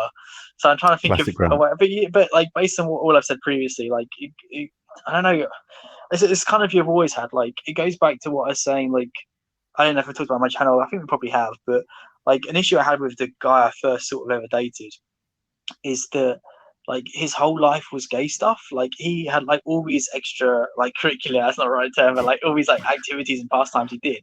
But every single Right, one he did was like a gay thing. So it was like he's a member of a gay choir, like a gay hiking group, a gay cycling group, a gay swimming team. Like literally all of it was gay. And I'm like, right. if you're going to meet people, then that's cool. Or like, but I get some people need a community. But he wasn't a wallflower at all. He's a very confident, outspoken person. And my view of that is like you're segregating yourself by doing that. I feel like Mm. go and do that in normal groups if you can, if you're comfortable enough to do that, which he was, No, because this is potentially really dodgy what I'm saying. So I haven't seen the chat. I can't see the chat at the same time. no. It's just the fact that you're like in normal groups. I'm like, okay. Sorry. That's very bad phrasing. I know My what you point mean. is like unless like the general public, unless it's normal that gay people are in like your choir, or your hiking group, and trans and non-binary people are, like, in your groups, like, unless it becomes normalized, it's not going to change. If people are segregating themselves by putting themselves in these groups and communities, then it's just narrowing everything down, like segregating people more and more and more. And that's kind of where I'm coming from with it. It's not coming from a place of like, these people should exist, kill them. It's coming from a place of like, everyone should be like one big community, ideally. Right. And I feel like that's the same thing. Like I was talking about more beforehand in terms of like categories with male and female and stuff, like being as broad as possible. I think everything should be as inclusive as possible from my standpoint. I understand it's not simple as that, in some countries that can't be the case, and obviously, but I'm saying like in moving forwards with things, as opposed to like inventing all these extra categories, and I don't know. Yeah, I think I get what you're saying. I think in general, it's that whole thing that in many ways people. In many ways, I guess people are defining against things as well as for things. So I think is what you're kind of getting at as well to some degree, that in the current climate, it might make sense to identify a certain way as a kind of rejection of the way things currently are. But actually, in an ideal world, there'd be no need for those labels almost entirely. But that's always part of any process. Is like any part of kind of getting to equality is naming the thing, rallying people behind that thing, and then getting to a point where you can break the thing. Yeah, no, I agree with that, but I don't think you necessarily like have to do that. You can fight the system best from within the system. Like if you put yourself outside of it, then you're losing like respect, I guess, in a way. I think that is what people are doing to some degree. Yeah. Because I'd argue, although non-binary seems like it's going out of the system, I think to some degree it is also battling the system, because it is basically saying, actually, why does everything need to be coded male, female? Why could I not? I know. Like, let's talk about Max's case specifically. Again, like, is this like assumptions from what I've seen of him on TV or them on TV? Sorry, I would, I do mean to use those correct pronouns. I respect people. I respect what someone says. So they are. But like from what I've seen, just based on what I've seen of him so far, what I've seen of him so far, like I feel like it'd be far more powerful if they were like, I'm a man or in this box or whatever, and this is how I choose to express myself, and it's just as valid as how you express yourself. Kind of changing the idea of what male exactly looks like, right? But if you're like instead, like I'm, you're right, I don't fit in with you guys. I'm in my own box over here. Actually, you're right. Like, and again, I'm not saying that's where it's coming from necessarily, but it just seems like it'd be so much more powerful to me to like try and challenge it, like what it is from being like identifying as it. But if you're stepping away from it, it just seems like, oh, okay, cool. Then you've not done anything that's really further what being a man's is. True, and I think this is where it becomes quite complicated, because although like some people identify as non-binary for purely political reasons, some for purely personal reasons, and some for personal and political. And so for people who identify for it on a personal basis, it's not necessarily about fighting the good fight. It's just, this is how I feel. Whereas some people, obviously, it's also it's that plus actually I'm sort of sticking it to the system, because I disagree with the system and how it labels people. And for some people, it is just about fighting that system. And I obviously I don't know where Maxi would fall on that, but I think that's what's complicated about it, because if it were just a political statement, I think it'd be easier to battle on kind of basically what you were saying. But I think because obviously it also involves people's personal identifications, that's where it's quite thorny, because it could be that someone believes actually we should completely blow up the idea of what male and female or masculine and feminine are. Oh, I agree. I feel like with sexuality as well. I feel like boxes are bad generally. Like I said, it goes my whole thing is like, everyone should be included in everything. That's my ideal. But again, I understand that's not the world we live in. That's because of that. You need to work within the systems to an extent and do what's best for society moving forward. I don't know. Yeah, that's my view. I was going to say earlier on, I think like it was when my laptop. It's really weird, by the way. My laptop literally said, "Oh, low battery." Normally, I have like an hour at that point. Right. And it literally just died a second later. I think it's overheated, maybe. So I've got this tiny GPD Win 2, which is like this big. So it's kind of internal systems just kind of got too like overpowered by our discussion on day. It was too much tea for it to handle. I spill it all over it. That was exactly it. I was going to say before that. Sorry. I've got to shoot a ball in me. I've got to open a chat separately, so in case I'm doing that, that's why. But I was going to say, like, from what you guys saying in chat earlier, I think, like, Cos is totally right. Like, actually, I agree with everything both of you are saying, really. in the chat. Like, everyone's got masculine and feminine qualities. And Sukin saying, depends on whether you're rejecting science or just social norms. I mean, makeup and wigs used to be masculine. Yeah, exactly. This is all the kind of thing. That was exactly an X's dicky size. Wait, what? Oh, wait. Oh, sorry. Let's just catch up on comments. Sasha Miller's lyric: "Gender is a construct, tear it apart. You can't expect blokes to be like sweet, radical yeah, art and terrible art. It's a motherfucking world. Is it terrible art? Yeah. Sorry? No, I was just doing the rest of Sasha's verse from that song. Oh, okay, yeah. From Clat, the classic. Okay, of course. Oh god. I think Alexis Michelle really hit the nail on Oh no, God! I was singing that in my head the other day as I was walking to work. I don't know. It just came into my head out of nowhere, and then I just remembered all of how Alexis Michelle's parts are basically entirely go through.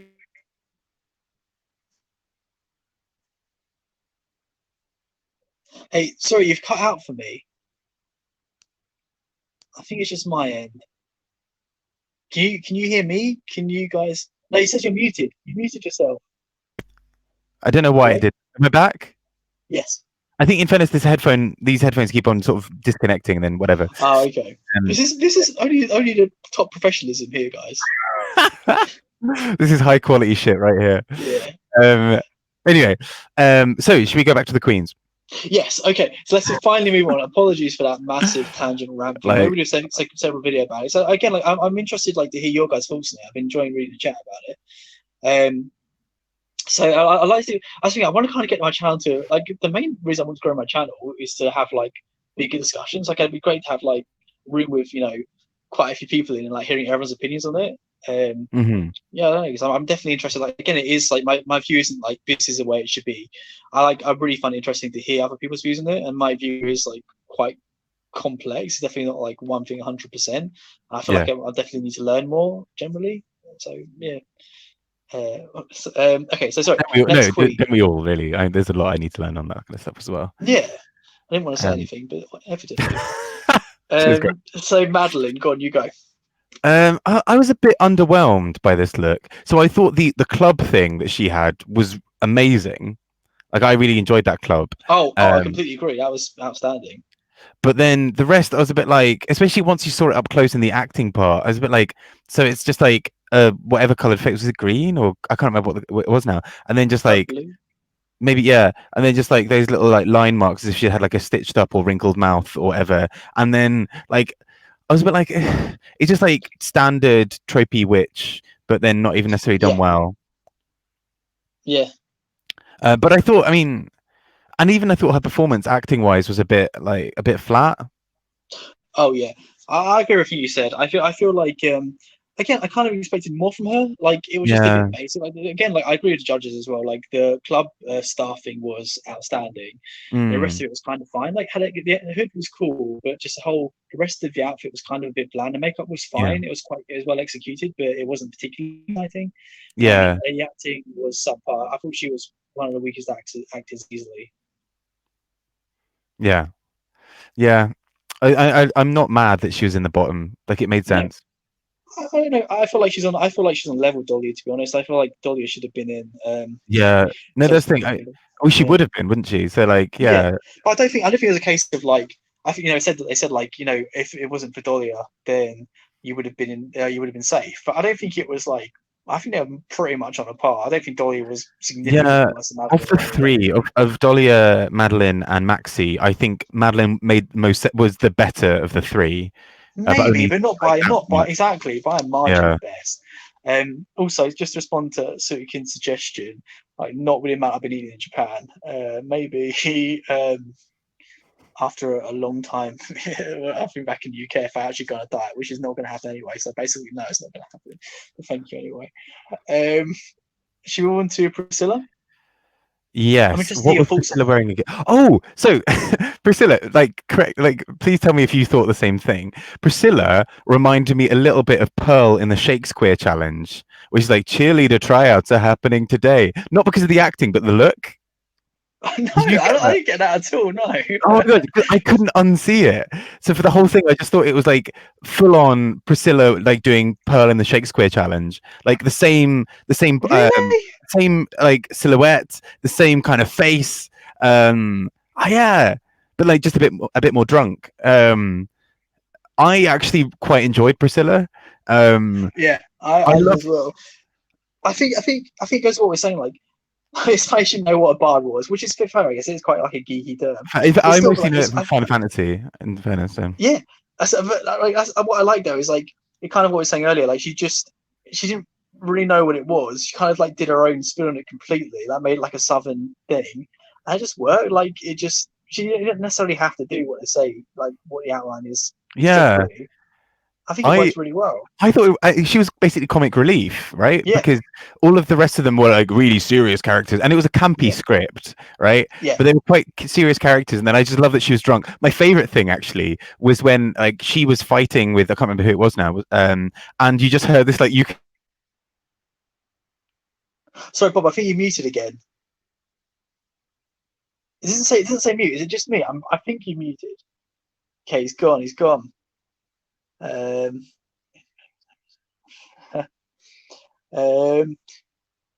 feel like shit. I don't know if I can re-add Bob because I'm not. Wait, hold up. Ugh. Sorry, this place is a bit of a mess. I might do some sort of route. I haven't done any vlogs since I've been in Japan. I should call it something before streaming. But nothing massively epic's happened, to be honest. Let me log back in on this PC. That sounds like it's dying. That's the PC.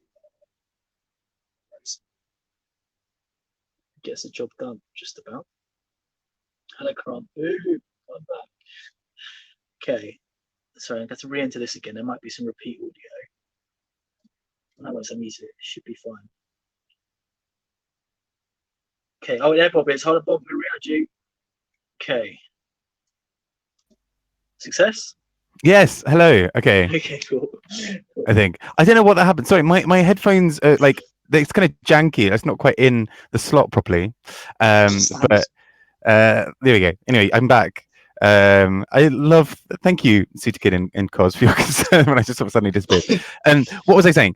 So sorry. Yeah, the kind of there was like a ukulele, not quite a ukulele. It was meant to be some kind. I don't know. It was actually a ukulele, wasn't it? Sorry, second. The sort of ukulele that Priscilla was holding. Well, I wasn't really getting barred from it, but it didn't really matter.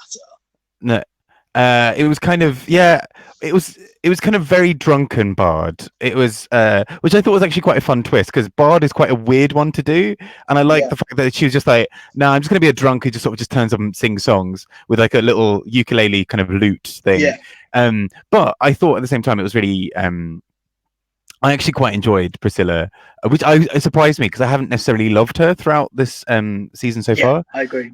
I thought it was quite a fun performance, like not top performance. I think it was right that she was the middle of the pack, safe. I agree. Also, I think her look was well executed as well. Like again, it wasn't necessarily revolutionary, but it was polished. She looked good. Yeah. I thought, she did a good job, but I still can't unsee Pearl in the Shakespeare challenge. I'm not getting that. I can remember what Pearl looks like. I'm not seeing it, but maybe I'll check him out again and see if I reconsider. Who's next? Louisiana. I enjoyed this more than I thought I would. But again, it felt a bit samey still. Like she did this whole. Sorry, no spoilers, guys, in the chat. I need to do live reaction to Meet the Queens. But she did this whole talky thing before about like, she's gonna have all these crystals and rhinestones and what have you, and it didn't really feel it. It was interesting because the Boulay was like, "Oh, you listen to our criticism." Like, I don't really. She's not really changed, has she? No. Has she? I don't know.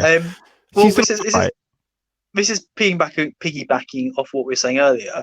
Like, it just wasn't. It didn't necessarily have to be horror, but it just was. Like, it wasn't horror or like dark or like twisted in any way whatsoever. It was just very much like, and also this is kind of harsh, but I don't feel like again the queens are fit into certain categories. Like I don't look at her like a beauty queen. No, and she did like a very beauty like aesthetic and look. It just didn't really like match up for me. Like she's not soft enough really to pull off a look like imagine like if what's her name. The Asian girl from the last season. Like a Clash? No, sorry, not from Dragula from Drag Race. Oh, who was in the last season of Drag Race? Oh, the one who always wanted beautiful looks, like slave runway. Sorry. Plastique. Yeah, Plastique. Yeah.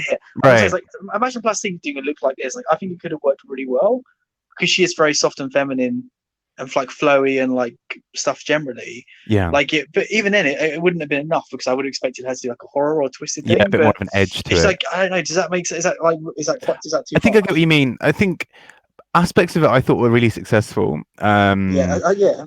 But then a bit of it, I was just a bit like, it felt a bit.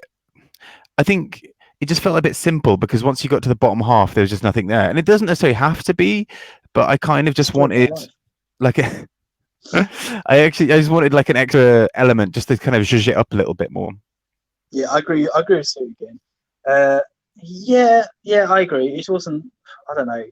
I feel like actually Cameron Michaels is a perfect example. Like Cameron frustrated me on so many occasions because she didn't really work with what she had. She really tried to be ultra feminine, feminize herself, but she never was going to be Aquaria. Like it just she doesn't have that aesthetic and that look. So work with what you've got. There a few times where she did. She wore like I think even her promo look. She wore like a punk kind of look or whatever, and looked awesome. And a couple of times on the show where she like embraced what she was working with, and it looked amazing. Yeah. But like so much of the time, she was trying to be this like uber pretty, like feminine girl, and it just wasn't. I was not buying what she was selling at all. No. So I don't know. I kind of got that. Priscilla, sorry, Louisiana does seem very nice. I do like her as a person, and she's got some cool ideas. But I don't know. She's just not. The execution is just not there. I don't think because it's. I don't know. I think it's because she's trying to battle. I don't know. She's not really working with what she's got in the best way possible. I think I know what you mean. A lot of the issue. I think during the floor show itself, though, I think she kind of channeled the character better than a few of the others had. I don't know. That's something I would kind of disagree. Sorry, I'd kind of disagree because I felt like she went for some really ethereal, like pretty look. Then she was quite campy and like pretty typical drag queen during the challenge. Like it wasn't if she really was going with her look and her vision. Yeah, her acting didn't really match up to that for me. Yeah, I get that. I don't know. But I think, yeah, I mean, I think she's going to really need. It's interesting. The Boulets are really trying to build her up. Like, you know, that like you're listening to criticism. Here's your next one. Keep doing this. I think they do see that she has got a decent amount of potential. I can't see her being in the top 3 personally, but of course, yeah. I think she's still got a couple more weeks left in her, maybe. So I'm not really bothered either way, to be honest. Yeah. Okay, so you said you had some thoughts on Hollow earlier. On Hollow, yeah. So it's interesting actually, that first look. So when she came with the hood still up, I actually really loved it, and I was trying to, in my mind, put aside the fact that I find it quite irritating. But I was actually, there's, I was like that. Hers was kind of a look where I was like, I know that silhouette and I know that look, but that actually makes me like what you're doing more. As opposed to, you know, this is my issue with it because I think she's one of the more creative ones as well. So I think something less generic. Like it was very well executed. I did like it. I think it was a bit Assassin's Creed, wasn't it? Yeah, it was very Assassin's Creed. Also, like kind of like Norse, like Viking as well. Like I almost feel like she didn't need the like different coloured eye and the greenish lipstick. I almost feel like she didn't need that. Yeah. Is that what she's wearing? I don't remember that.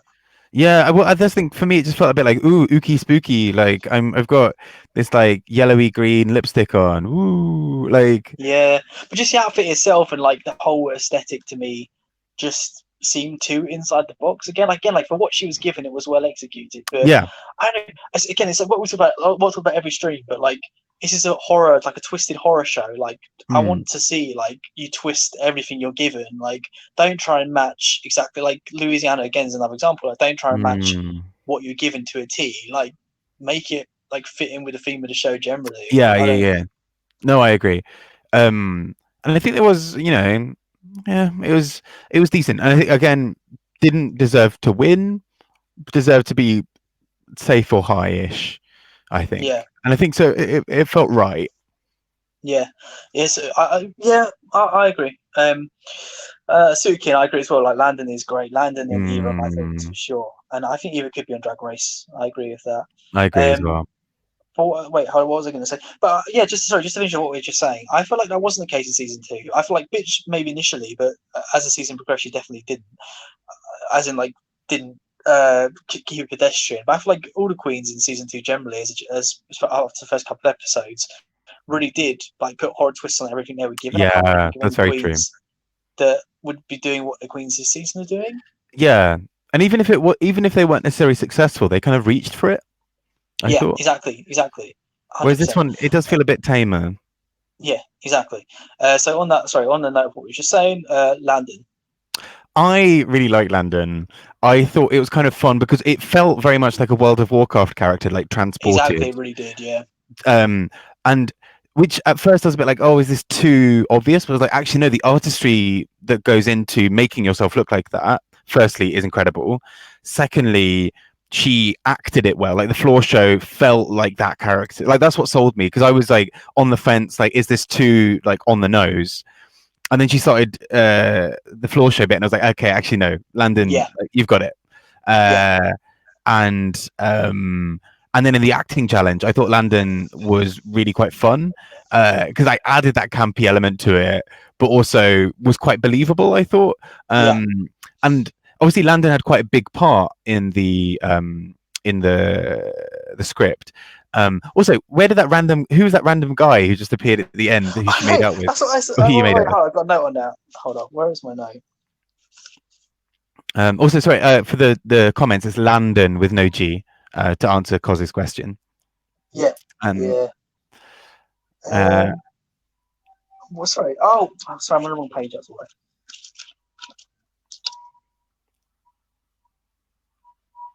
No, sorry, I've completely lost my note on that. But yeah, that dude was proper random. Like, where did he come from? Yeah, wouldn't it? I feel like it would have been funnier for it to be one of the guest judges, or for it to be, I don't know. Yeah, it's got just like some like low budget like Pocahontas to come in and get off of landing. Like, why is that happening? Well, I've written down originally. It's way funnier. I can't find it. Oh my God, you're going to hell. Yeah. Oh, that's the point. Actually, that's a good segue. So, what did you think of the script? Kind of weird. It was very campy and quite silly, but I enjoyed it. I think some of the acting was obviously a bit, but I mean, I don't get the ending of it. I was a bit like, okay, that's a bit too. I thought the script was bad generally. Like the script was serviceable. I just kind of wanted Landon to take the thing at the end and just win. Bob, you can't have been into the story. Don't be like mad at the story progression. Come on, it's like. I mean, it was a basic like script 101, right? Yes, I mean it was serviceable, but it wasn't like even the bad drag race scripts have funny points in them. Like I think like it's more like all the scripts of Drag Race are really self-referential in terms of the show and breaking the fourth wall and that kind of stuff. Like about cheap laugh, like the cheapest laughs possible, lowest hanging fruit is what they go for in those scripts, and it works. Yeah. Why wasn't Meatball the prize? I feel like Meatball should have been the prize. Oh, 100%, yeah. That would have been a great. You're getting caught up in the wrong thing, though. I know. But no, you're right. I think it was very much like, oh look, these people fight, these people fight, these people fight. Exactly. Oh, they all come together. You're like, it's one. I'm going. Yeah. Like, where's like the drag style jokes? You know, like there are a couple, but they weren't like really that strong enough. I was saying they weren't like the lowest hanging fruit. And it just the script definitely missed the mark for me. Like, even if it was on Drag Race, again, we've had some bad scripts on Drag Race. Yeah, I would say this would be like still the weakest one. Yeah, probably. You know, it was just kind of, it was interesting to have a proper acting challenge though in Dragula. Like that was kind of an interesting twist because I mean that's not normally the kind of style they do, right? I mean they did have the acting thing with the horror film, mini horror slasher films last season. You know where bitch won and she did that sort of slutty teenager. But that felt like a very different kind of acting challenge where it was very one-on-one. Like you kind of doing your own little bits as opposed to a group acting challenge. But I mean it was interesting. It was okay. I thought it was kind of it was fun. I think because of the queens themselves.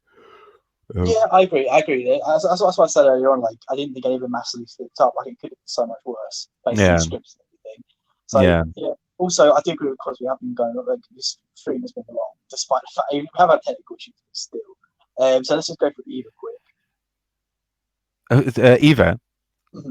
Hang on, what was Eva? Oh, I loved it. Yeah. I thought it was really clever, like really fit the theme. I think I hadn't noticed the feathers until they pointed them out, but that was a great little touch. I think it was very it for me it was very successful because it was not only it kind of covered all the tropes and kind of covered like the normal things you'd expect, like kind of reptile lizard man kind of thing, but then Yeah. had some fun little tweaks, and also Eva like acted the hell out of it, like going into every scene like sniffing, like and was very like led by her nose almost. Like it sounds like a weird thing to say, but you know what I mean, like it's Yeah. very easy for someone to be like, I'm playing a character who's gonna be like this, and just walk in and be like, but like I even don't know if walking, voice voices necessarily work for me. I get what she's trying to do, and I yeah, respect her for that. I don't know if she, no, because maybe she had like a human tongue, for example, didn't really necessarily work for me. But I appreciate what she's trying to do. I don't think her yeah, acting was outstanding. I think her acting was decent, but her look was exceptional. I think her look was miles above anyone else's. It was great, really, yeah. I really think the good. win was well deserved for Eva. Oh, If 100%. if Eva had landed, like if either one of those two winning, I would have been happy. Oh no, I think Eva definitely deserved it. I But yeah, Landon for was me, very good as Eva well. nudged a little bit ahead, but I feel like I also Landon, loved, like, this is like a personal personal thing, but like I also love the color choices for Eva, like yeah, the sort of pastel blue skin with like the copper mm, armor. I thought it looked so cool. really, really good. I know, I just loved it. I thought it was very good. Okay, so let's just go through the rest of it quick. So okay, we kind of talked about it earlier, but Madeline's breakdown. Anything else to add on Mm. that? I just got really confused by where that came from. And like I said, I had to kind of scroll back and try and work out why that had come. And I thought, is it a humiliation thing? And then I think it is just that she feels that she should be. Oh, we're getting a Sorry, I meant to click the chat. Sorry. just a close up of your mirror. Just like we suddenly realized you're That's a naked. wall. That's not a mirror. Oh, was it? Okay. Um, but yeah, no, I thought it surprised me, and I thought, but actually at the same time, I loved that she kind of was eventually like, "Fuck it, let's just make good TV. Um, let's let's just do this. Let's just get involved." Although I mean, her reads were quite weak. It was a bit weird, but I like that I'm she. talking about like the breakdown. Yeah, I was probably say Okay. yeah, but like I know she's just so ridiculous. Like same with Hollow as well. They're both just like Cos was saying earlier, like drama for the sake of drama. Like it's just Mm, so over the top, and it makes didn't- them unlikable to me. Like I thought the whole thing yeah. was just really ridiculous. I just also, yeah, I did wonder, like, is Madeline, is it also because Madeline probably came into this thinking she would completely slay it? Because, you know, she's a more experienced queen, and we know that she's, you know, she's been touted for this and for Drag Race for a couple of I years. know And, this is something like this is what frustrates me because like I think she is probably she is a good drag queen for sure, and I think she probably is very successful and well liked for what she does. But I really get the impression she not doesn't do horror. Like she's not seem like a horror mm, queen at all to me. So the fact that she's she edgy, pulls but you, not horror, I think. Yeah. yeah, exactly. So and like in terms of like getting so like riled up by this particular challenge, and sure, like you've had your own experiences and issues and that, and I respect that. But at the same time, like what you could have been asked to do has been so much, could have been so much worse. Like, look at the challenges from last season or season before, like Mm, being like insulted by people who like you basically, and chucked yeah. food, you can chuck back, and you can insult them back too or whatever. Like it was just such like Dan was saying in the chat, like it's such it's probably the tamest external challenge Yeah. you've ever had. Yet you've thrown like a massive hissy fit about it. It's Yeah, just that's the, ridiculous. that's why I had to go back because I was like, have I missed Yeah, something? Like, no. is it like I thought maybe it had something to do with alcohol for a second, and that's No, what was exactly. like, Yeah, you know, and that would be really like, I would get how that would be really over the line, but yeah, actually that's what really confused me because I think. You know, Dan's comment in our group chat when he was talking about it being really tame and really weird. I hadn't connected the dots, and it started happening. I was like, "This is really weird." It's kind of like a roast, but where a really shit one. yeah, exactly. It was. It's weird because in many ways that fits the locale and the theme of the week. In the Yeah, sense that like it kind of belongs in the same world. That doesn't make it good yeah, as like exactly. and I think I'd have loved a bit more like I thought it was going to be like you know them in like stocks, you know, they're like holding there while like stuff was Yeah, thrown at them. So I didn't really get that it was just these like lame like you're old, you're whatever, throw shit at you. yeah. So my next note, I completely got it. My next note is about the judging. Mm, And again, something about previous episodes, but we're obviously missing stuff. Like they talked a lot about how people took notes. Like Louisiana took notes and changed performance to another queen as well. And it's like Drag Race would always show that, even though it's yeah. 5 minutes or a few minutes worth of footage. I think it's important to show that because we're obviously judging their performances. We need to know. Sorry, your Like, microphone again. sorry, can you hear me? So I was trying to hold up my legs. My arms getting tired. So can you hear me better now, though? Yeah, much better. Sorry. So yeah, I think it's important to see how they actually perform when recording the acting challenge. So I think it does like affect how they're judged a lot and how we view them and their progress and etc. Because obviously, I think you're kind of judging them based on their own abilities in a way. You're not really, do you know what I mean? So you need to kind of gauge what it is through how they do when recording the challenge. Yeah, I agree. So again, like, why would you even show? Sorry. It'd be nice to see like a few missteps of someone, Yeah. like, and plus actually that's always good content, isn't it? Like having people kind of come on and be like, sword fight, and then them being like, that was shit. Okay, this is how you're gonna make it better. Like that's always a lot nicer, I think. Oh, totally. Yeah, and so it's quite. Yeah, sorry. But, as I said, but then why even record, even keep these comments in the show? Like the judges saying that. There's a few times they used comments like that where they talked about like how they performed when recording it. But it's important to show that. Like it's weird just keep those, like you're not going to show it, don't keep those comments in. You do agree? Yeah. No, I get it. I think I hadn't really thought about it until you mentioned it, but it makes total sense. Like it would have been great to have seen something of the making of. Even if it was just a couple of minutes, even if it was just Madeline like fluffing a line or like Dahlia kind of acing something and then everyone around, you know, especially because we had all that build up about this person didn't come to, you know, they didn't do rehearsals, like Dahlia and Madeline weren't there to rehearse with everyone. Oh, this is such a big drama, this is going to be you know, tricky. Yeah Sorry, I saw a comment. Yeah, this is nothing they're not showing. Again, there's so much of it like they're not properly showing. So we're talking about which they should be. So again, don't include it in the show if you're not going to address it. So also during Madeline's breakdown, she said, "I don't care about having James Madge steal my ass." Yeah, I didn't get that. What? Well, that could be some good tea. Yeah. Like spill that tea, girl. Why isn't that because of the tattoo? Sorry. Isn't that because of the tattoo? Because the I didn't fuck my brother. The tattoo she got from last week's examination. Yeah, I think that was it. Oh, okay. Oh, I thought she meant like there's some drama going on there.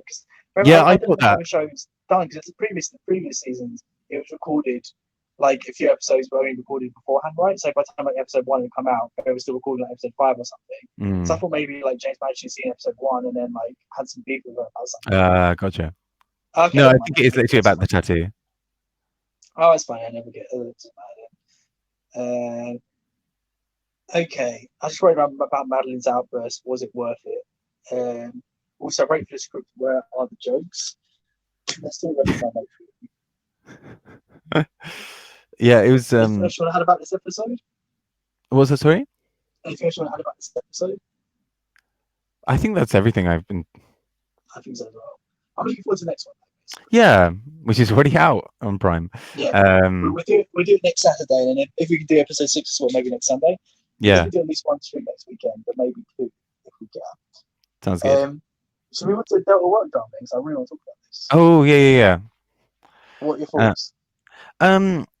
It's kind of in many ways not surprising, I guess. Yeah. I also feel. Not like I'm defending World of Wonder in all of this. I also do get the impression occasionally that Delta Work can be a bit difficult. Oh, I feel secure. She was examples of situations where she was a bit difficult to be. Yeah, true. But it doesn't discredit what she said though. Like no, not at all. On base level, it's about respect, and she wasn't showing the respect that not even she deserves, but anyone would deserve in that situation. And more importantly, again, if you guys haven't seen it, definitely listen to the latest Race Chase the podcast where she spoke about it in detail. But again, it's just something. It goes past like even what she was saying about like RuPaul. So it's appearing to be one way to the public and being a different way behind the scenes. It goes past that to like just anyone, any employer would has an obligation to show some level of decency and respect. Yeah, and she definitely failed to do that. Yeah, and I think it's tricky as well because I mean, obviously, there's a lot we don't know, but like, it's just the fact that unions kept on getting brought into this. This is what I felt was kind of awkward, and particularly labor laws in America are very different to here. And she was talking about having to pay $5,000 a year or whatever to join a union, which is nuts because like joining a union in the UK is like I thought that was well, but that's what I found really strange was that she it didn't feel. It feels like there is a lot of exploitation going on, not necessarily just of Delta, but just sort of in general, that like there's a machine that sort of churns out Drag Race and churns out whatever else in terms of content, and the pinnacle of the thing that you always, it's always important that Rue and the show stay kind of almost above everything. To the extent that it's okay to churn people through the mill because everyone's so grateful and so thankful to be a member of the team. And I mean that happens in a lot of industries, like the fashion industry, in sort of the media, in a lot of industries where they're quite hard to crack. People also know that they can exploit people because the next person is queuing up around the block ready to take their place. So I think that is a big part of it. I mean, I think Cos does mention, I don't think, I do feel like Delta is a bit tricky, but that completely does not erase. I was going to say, sorry. Oh yeah, but that completely does not erase that like she might have been treated awfully. I agree. As I was going to say, of course, have you actually listened to it though? Because I agree. Like, I've never particularly warmed to Delta work. I've not really had any strong opinions on her. I've not particularly ever liked her. Like I said, I haven't been warmed to her. Yeah, same. But this podcast was by far the most I've ever liked her. I thought it was. I didn't think she was talking from a place of like inferiority, hard done by kind of place. I think she's talking from like a logical, rational place. Like I think she handled most of the situations very well. Like she said, like it sounds like she sent like cohesive, pretty chilled out emails, kind of things asking for more clarification on certain situations in like a nice way, and she just wasn't showing respect even in responses to emails. For example, she wasn't like calling Rue, like expecting that Rue would talk to her or anything. She was handling things in the sort of the most timid, tame way she could a lot of the time. And even then, do you know what I mean? So it'd be interested to see. Comment. It'd be interested to see your thoughts after you've heard the podcast, because I think you'd be surprised by what she says and the way she handled herself and her actions in that. Yeah. I think that I had the same thing. I've never really even thought that much about her. If I'm honest, she was never a queen who sort of captured my attention much, which is fair, that happens. But I think I listened to the whole thing. I was like, it's not great. A lot of that, and she did make good points in sense of that. She's being asked to essentially understand more about the Emmy process than was kind of she's. Why would she know? At the same time, I just think it's all a bit of a mess, and I think it's what's intriguing is how many queens individually who don't necessarily have that much to gain from speaking out have been speaking out and saying this is not, and it's interesting. The queens who have been relatively silent are the ones who you can tell are still very reliant on the machine of RuPaul's Drag Race for their careers. So people like Shea Coulee, who's getting, who had a few moments recently, but Shay is also, just about to be on All Stars 5, allegedly. But it was basically like, which season is she going to be on? Was basically exactly. Yeah. But that's the thing, queens who are really highly reliant on it have been very silent. Queens who don't have as much to lose necessarily or as much to gain. And also, I think it's interesting. Like, I mean, as with this, PBS puts out the most Delta said, like, Pearl, Willem, myself, others aren't lying. Like, we're not all lying.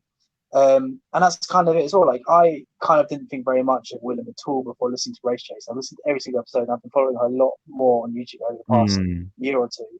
And I really do respect her a lot now these days. I think a lot of her opinions. I think she has a lot of integrity, and so I'm far more likely to listen to someone like her.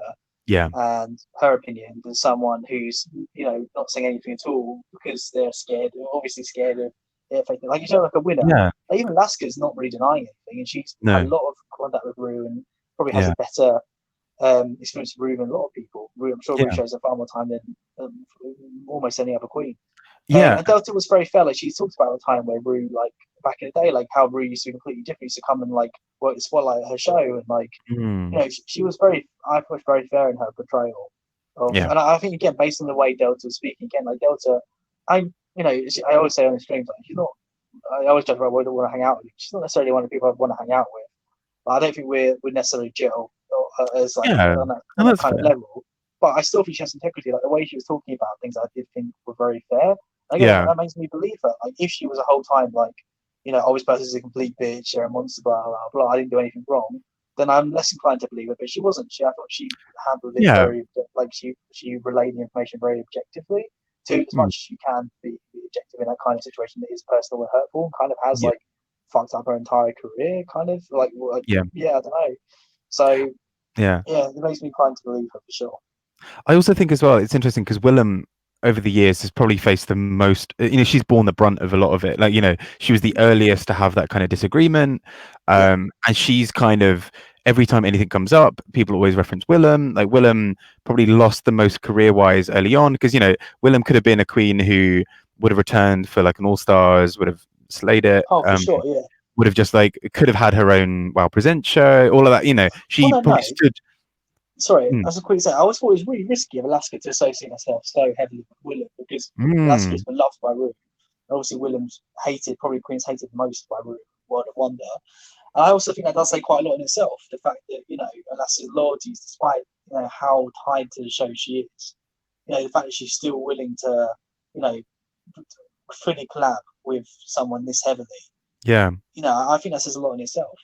Yeah, absolutely. And I think, it's interesting because I think it is a tide slowly turning, isn't it? I think, when Willem was first speaking out, I think there was a lot more of like, how dare you, how dare you speak ill of Rue? Like, this is we should all be so thankful and so grateful for this platform, yada yada. And Willem does acknowledge, the platform having helped massively.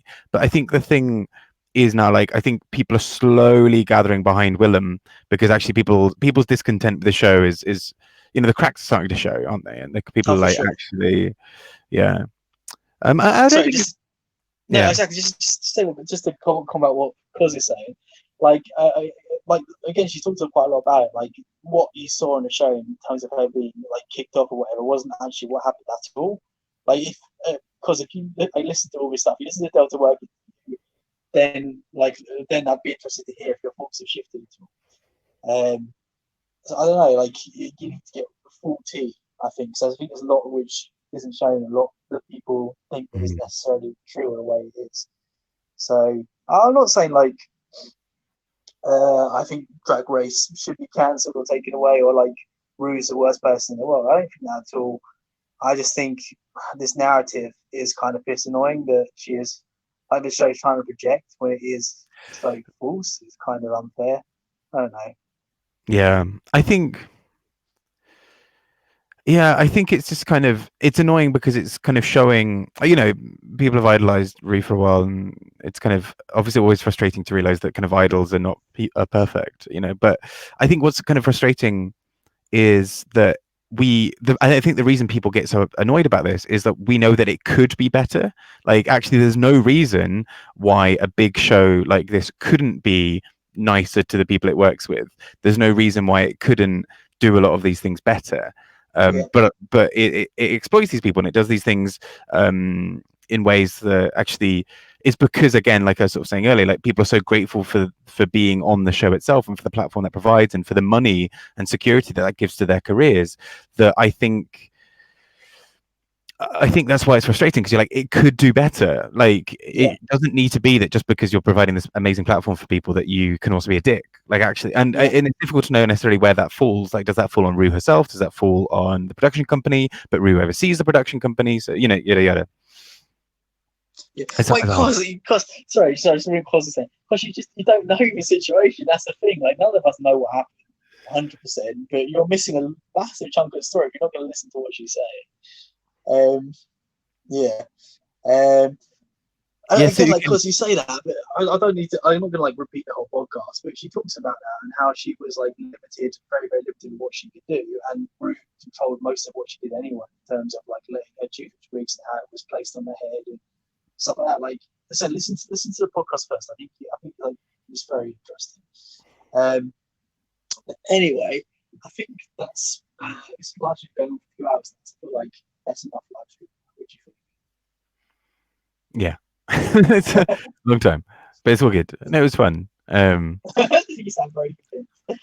Okay, so we'll come back next weekend and talk about at least one more episode of Dragula. And also, if anyone's keen, because like I'm like low key lonely out here at points. I'm alright generally, but like it's nice having company at points. I'm happy to do some live streams. I know it works. It's just like on my own. I Yeah, can just like walk around, do little live streams around Tokyo, have a little chat if anyone wants to get involved. I'm down for that. Alright, cool. I mean, especially this Emmy-winning production right here as well. Like, you that's know, such a great. like we've sorted out all these kinks in this technology, definitely. So Exactly. That's it. It'll be flawless in the future. All flawless. right, cool. All right. Thanks for joining us, Steve. I appreciate Thank you. it. Come join us next weekend. Let me know what other like content you want from me while I'm in Japan. I'm gonna try and put together footage from a vlog. I've got a 360 camera with me. I've got some pretty cool 360 footage. I was wondering, I might just chuck a couple of like 360 videos up and see what people think of them. So I don't know. So yeah, let me know what you think of like content and that. I don't know. Cool. All right. Cheers for getting involved. Cheers, And everyone. I'll see you guys next week. Yes. Love you. Bye-bye. Oh, I need to leave as well, don't I? Bye bye.